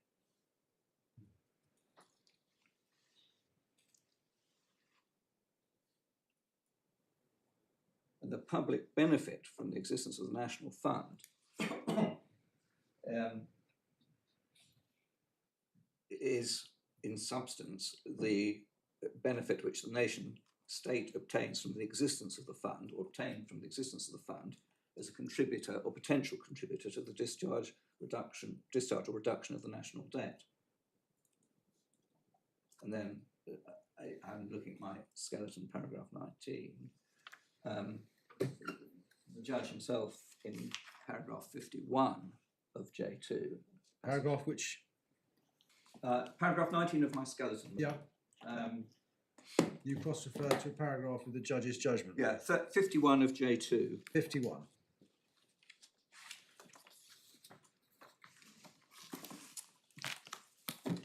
Yes. And in substance, what the learned judge is doing there is picking up from the statements of the expert witnesses, both their individual statements and their joint statements, to the effect that the National Fund has an immediate impact on government finances from the word go, from 1928, because it's there, it exists.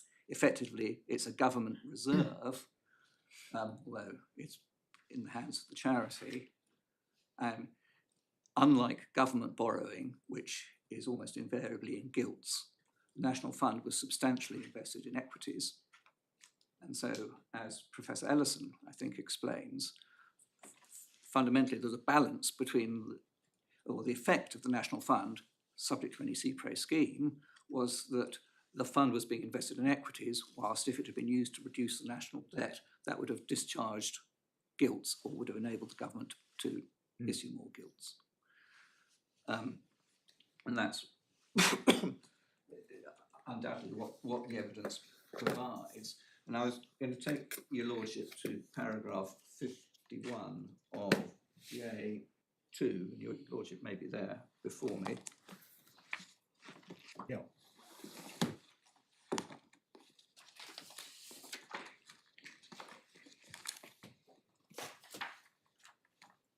Where in effect the judge is saying the very existence of the National Fund is beneficial, or was beneficial. Yes.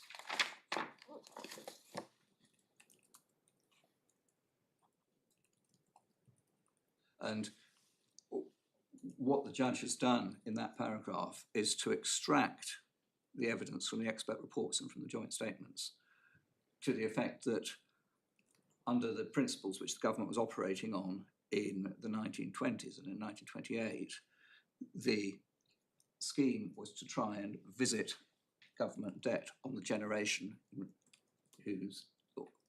during whose lifetime the debt had been incurred, rather than letting it run on.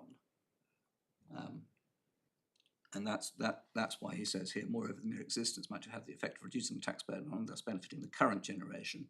In circumstances of government policy was to burden the current generation with the discharge of debt, because government might be able to factor in the national fund and other similar gifts in determining how much the existing debt should be reduced by such taxation. And that there was a public benefit in the national fund and its existence is shown by the appellant's own evidence. If one looks at the supplemental bundle at at tab 64, one has the financial statements of the National Fund for the year ending 5th of April 2020.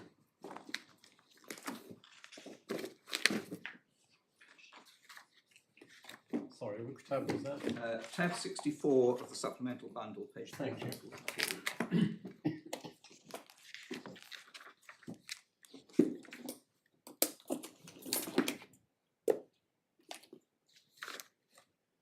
And it's page 343, that is the report and financial statements for the year ending 5th of April 2020. Page 344, report of the trustee for the year ended 5th of April 2020. And then page 345, public benefit. The trustee has given due consideration to the Charity Commission published guidance on the operation of public benefit requirement. As explained above, the assets of the National Fund are held on trust to be transferred to the National Debt Commissioners. When combined with any other assets held for the same purpose, they are sufficient to discharge the national debt.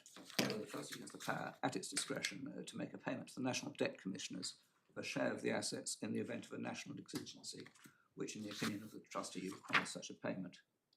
The National Fund continues, therefore, to provide significant benefit to the public of the United Kingdom by forming a financial resource which will be available to reduce the national debt in the event of a financial crisis urgently requiring such a reduction, and which may in future be sufficient either on its own or combined with other assets held for the same purpose to discharge the national debt in its entirety. And one can see, if one turns on to page 348, 358. 348, 48. sorry, 348, that it's signed by director on behalf of the trustee. Yeah.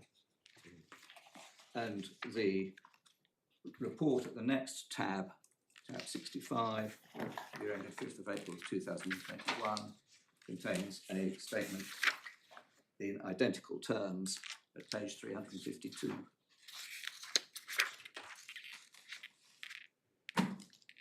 What? Yeah. I think this later statement deals with, which the earlier one did not, is the judgment. So page 352, after the statement as to the National Fund continuing to provide a significant benefit to the public in the same terms as the previous statement, plans for future periods. On the 21st of January 2022, the High Court handed down its judgment on the future of the National Fund, and the court held that the National Fund ought to be paid over to the National Debt Commissioners to be applied towards repaying the national debt. The trustee will continue to work with the court, the Attorney General's office and its lawyers in the light of the judgment. But nothing about this not being a beneficial application, not operating for the public benefit to make a payment or have the money available to discharge or to reduce the national debt. Well, if it's charitable, it must ex hypothesi be a public benefit, mustn't it? Reducing the national debt. If it wasn't for the public benefit, it couldn't be charitable, could it? No. In fact, if it had been for the public benefit historically, but was no longer, that in itself is one of the triggers for the operation of the cy-près doctrine, which I think I've been guilty again of deviating from the Charities Act 2021, it got as far as section 4 on the public benefit requirement. Yeah.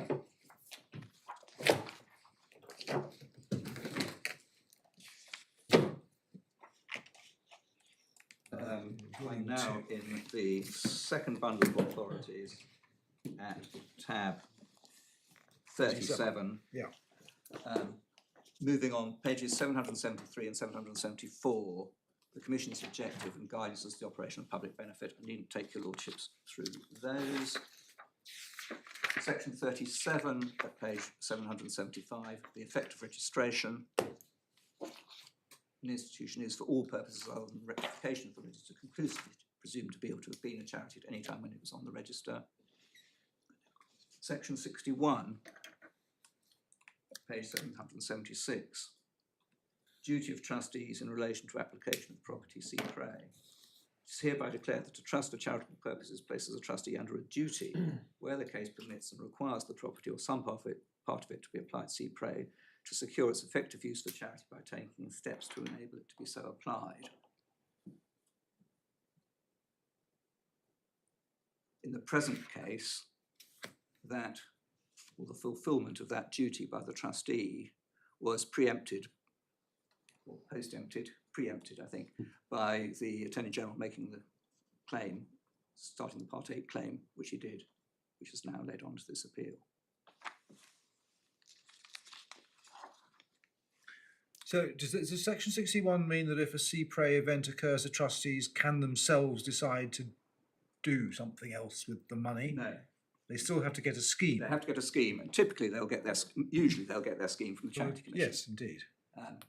It's only in... So does section 61 mean what? That they have to act in accordance with the scheme? What is the duty? No, it means they have to apply to the Charity Commission or to the court for Oh, a scheme. I see. Sorry, This triggers the application. there's been a trigger of the application. We can no longer discharge the national debt. It's going to be impossible. We need a scheme, please. So another way of looking at it is in performance of their fiduciary duties as charity trustees, they have to keep a running eye on the effectiveness of the charity. And if it ceases to be working effectively, then it's their duty to take steps.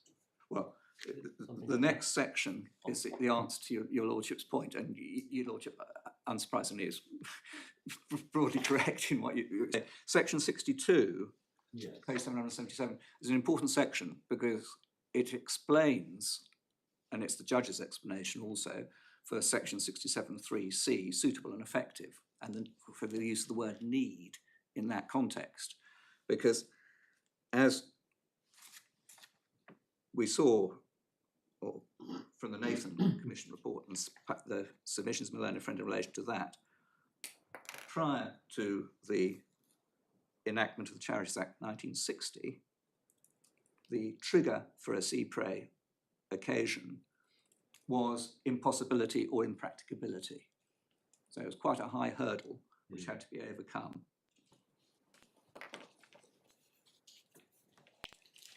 And impracticability was construed judicially to extend to such things as surplus income, because you couldn't deal with anything which was too much, or indeed too little sometimes.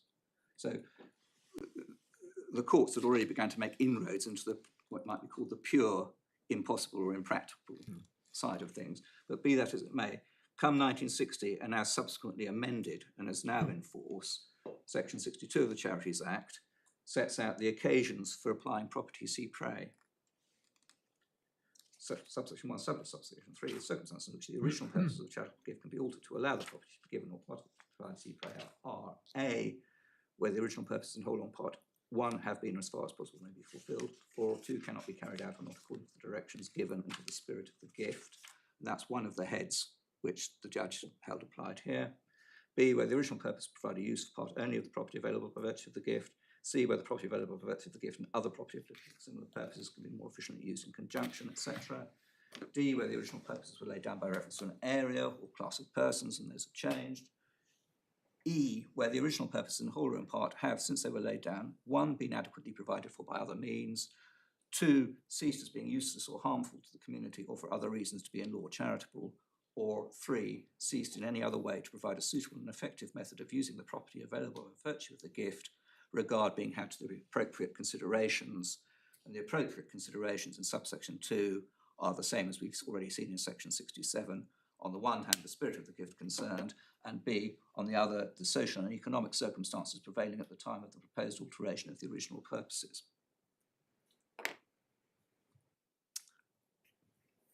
And that is why, when one comes to look at 67.3, in the third head, C, there's a reference to the need for the new charity or new purposes to provide a suitable and effective method of using the property, having regard to the social and economic circumstances prevailing at the time. Because if the new charity's purposes didn't comply with that requirement, then that would automatically trigger the need to make an application for a cy-près scheme. And so the charity trustees and the charity would be no further forward, because under section 61, they'd be obliged to apply for a scheme. They'd get, and I mean, it's just not something which the court or the commission would do, but if the court or commission were to order the making of a scheme which was not suitable and effective within the meaning of section 61, subsection 2,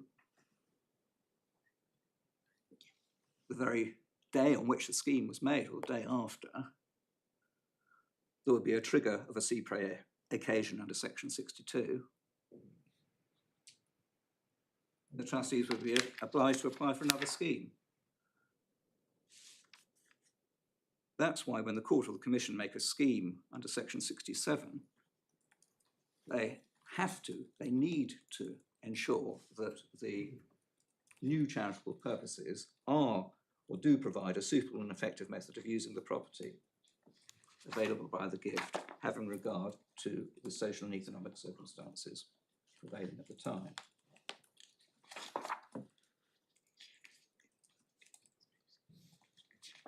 Turning over the page, page 779, section 63 repealed, section 63, again it says superseded, but not relevant to our case anyway. Section 63A is now in force, failure of specific charitable purposes application cy-près. That deals mainly with cases where there's been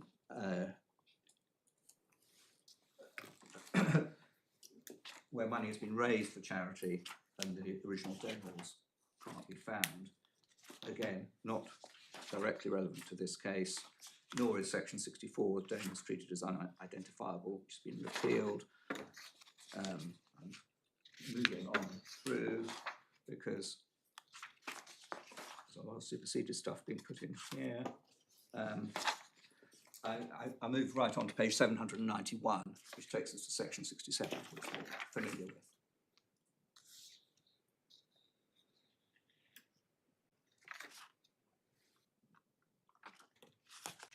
It is perhaps worth noting at page 791 that on some occasions, and I think in one of the judgments at least, section 67 subsection 2 has been correctly quoted in terms of the wording which is put in, but the final line, as it considers appropriate, has been tacked onto B, whilst clearly when one looks at the Queen's Printer's version or this version, the as appropriate applies to both A and B. In other words, there hasn't been a new line put in when whoever was typing, whatever they typed. And then we've got our A, B, and C. In relation to B, I'll come back to, but whilst looking at the statute, it's worth noting that subsection 4 provides that if a scheme provides for the property to be transferred to another charity, the scheme may impose on the charity trustees of that charity a duty to secure that the property is applied for purposes which are, so far as it is reasonably practicable, similar in character to the original purposes. So Parliament plainly had in mind that similarity in character to the original purposes was an important consideration.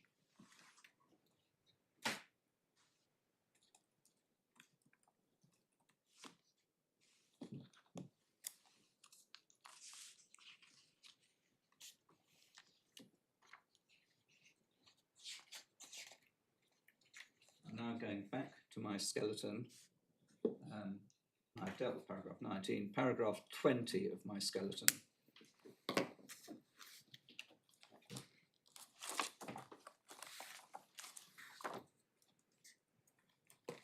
Yes.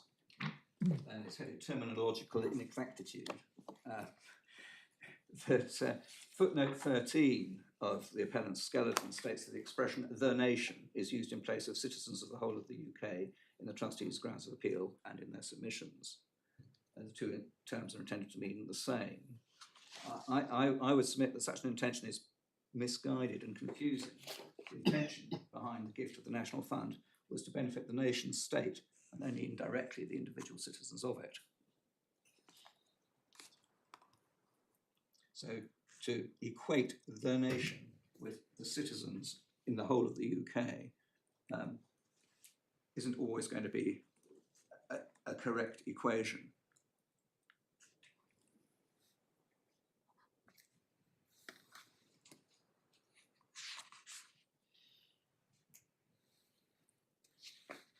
Next section of my skeleton, we can probably hop across fairly quickly. Inadmissible evidence. That deals with Mr. Lee's first witness statement and Sir Stephen. Well, I don't think Mr. Pierce has relied on that. No, it does. Special position of the Attorney General. As is perhaps well known, the Attorney represents the public interest in having charities properly administered. And then I set out some extracts from various judgments about the Attorney's role. Is it any different when the beneficiary of the trust is the government, of which the attorney is a member? Friend at one stage, at first instance, to which the answer is no. My first answer to it was Sir Robin Day's "here today, gone tomorrow" politicians. And indeed, the rate this case has been going at, by the time this case is resolved, it may be that we'll have a Labour government rather than a Conservative government. The Attorney, but more seriously, the Attorney General's role in her capacity as protector of charities is an apolitical one, not a political one. She's there to do what she thinks fit, to present such arguments as she thinks fit in the public interest in the due administration of charities. And then paragraph 23 makes the point, which again is readily apparent, that although the Attorney General represents the public interest, other proper parties may make contrary submissions. But the courts pay great regard that they're not bound by attorney's view as to where the public interest lies. And the most recent authority on that, in a more general sense, is the will of the late Prince Philip, decided by this court in the summer of 2022. But the same applies in charity, and one can see it from Varsani and Giussani, where the Attorney General's submissions were not all adopted by the court, and indeed the case the attorney was putting was decided against the attorney. So it's of some weight as to where the attorney thinks the public interest lies, but it's not binding on the court. Now, my skeleton, I thought at the time helpfully, but perhaps unhelpfully, deals with the various grounds of appeal by reference to the grounds of appeal. But the grounds of appeal are broadly reflected in the skeleton. Yeah.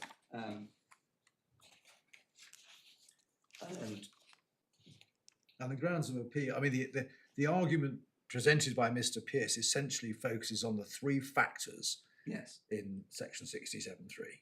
Yes. And that is what I do, because his grounds of appeal go through in that order as well. So A, B, C, which is perhaps unsurprising. We start with A, and I say it's absolutely clear from the evidence that the discharge or reduction of the national debt was an essential and basic part of Mr. Farrer's intention. And Section 9 of the Superannuation, etc. Act was obtained so as to enable Mr. Farrer's intention to be effected.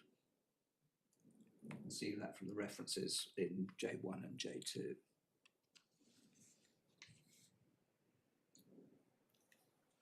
Paragraph 27 foreshadows the point which I made earlier and I make later in the skeleton, that attempting to free the nation from debt and the reduction of the national debt are broader than the purpose of discharging the national debt, which the judge held in J1 was the original purpose of the trust.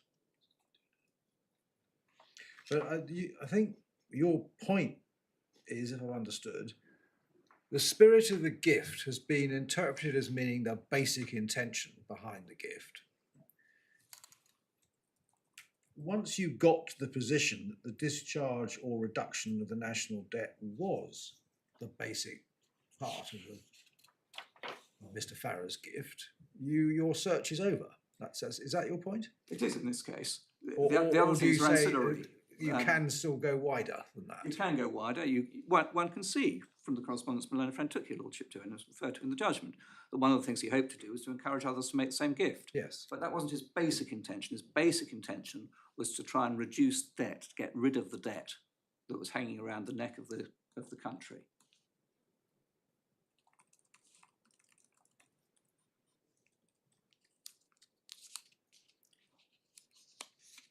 He didn't want to do it directly by paying to the National Debt Commissioners because he thought it would be better to accumulate the money, and that might lead other people to make gifts, which would again give effect to his basic intention of reducing or discharging the national debt. And it's altruism in respect of gifts for the reduction or discharge of the national debt which he was concerned with, not with altruism generally.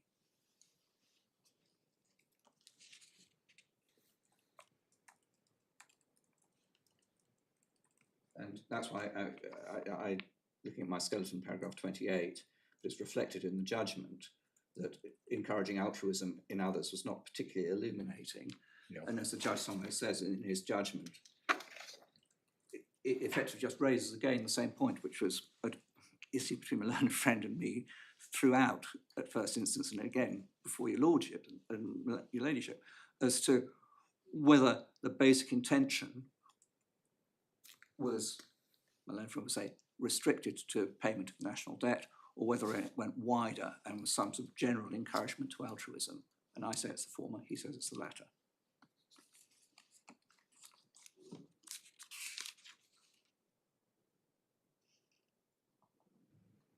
Deal with the evaluative nature of the spirit of the gift, which I've already dealt with. I'm now at paragraphs 33 and 34 of my skeleton.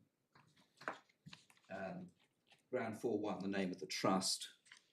That wasn't raised before the judge. It's a new point on appeal, but there's nothing in it, I say. Must be read in the context of what the deed provided for in the background material. It's clear that the name doesn't show any wider spirit or intention than that of freeing the nation from debt.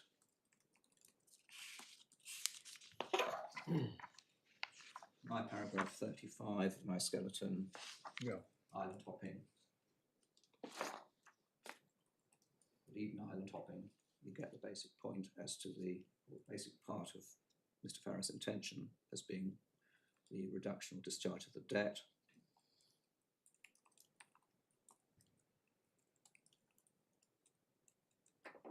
And then the point we've dealt with from time to time already today, in my paragraph 38, the judge states that necessarily the spirit must be broader than the purpose. I would submit that that's not always the case, but it was in this case, because attempting to free the nation from debt and reduction of the national debt are broader purposes than the discharge of the national debt.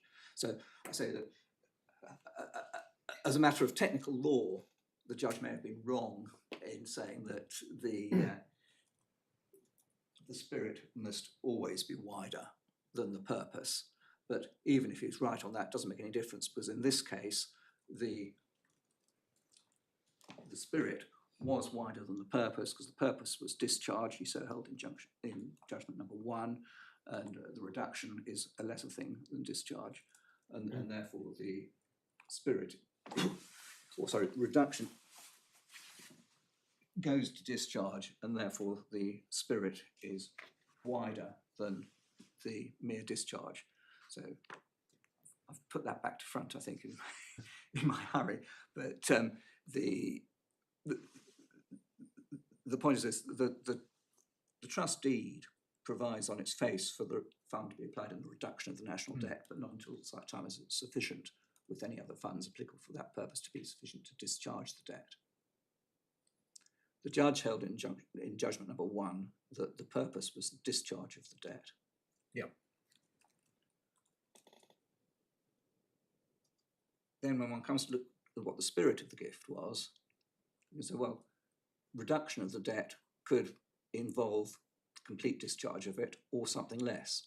Therefore, reduction is actually a wider purpose than discharge. And therefore, if you're looking for a wider purpose, as far as the spirit is concerned, reduction is a wider purpose than discharge. Yeah.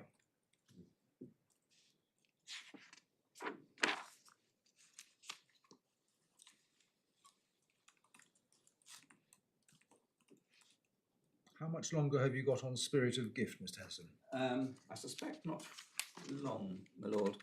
At one stage, some stage I'd like to go back just to look at what Mr.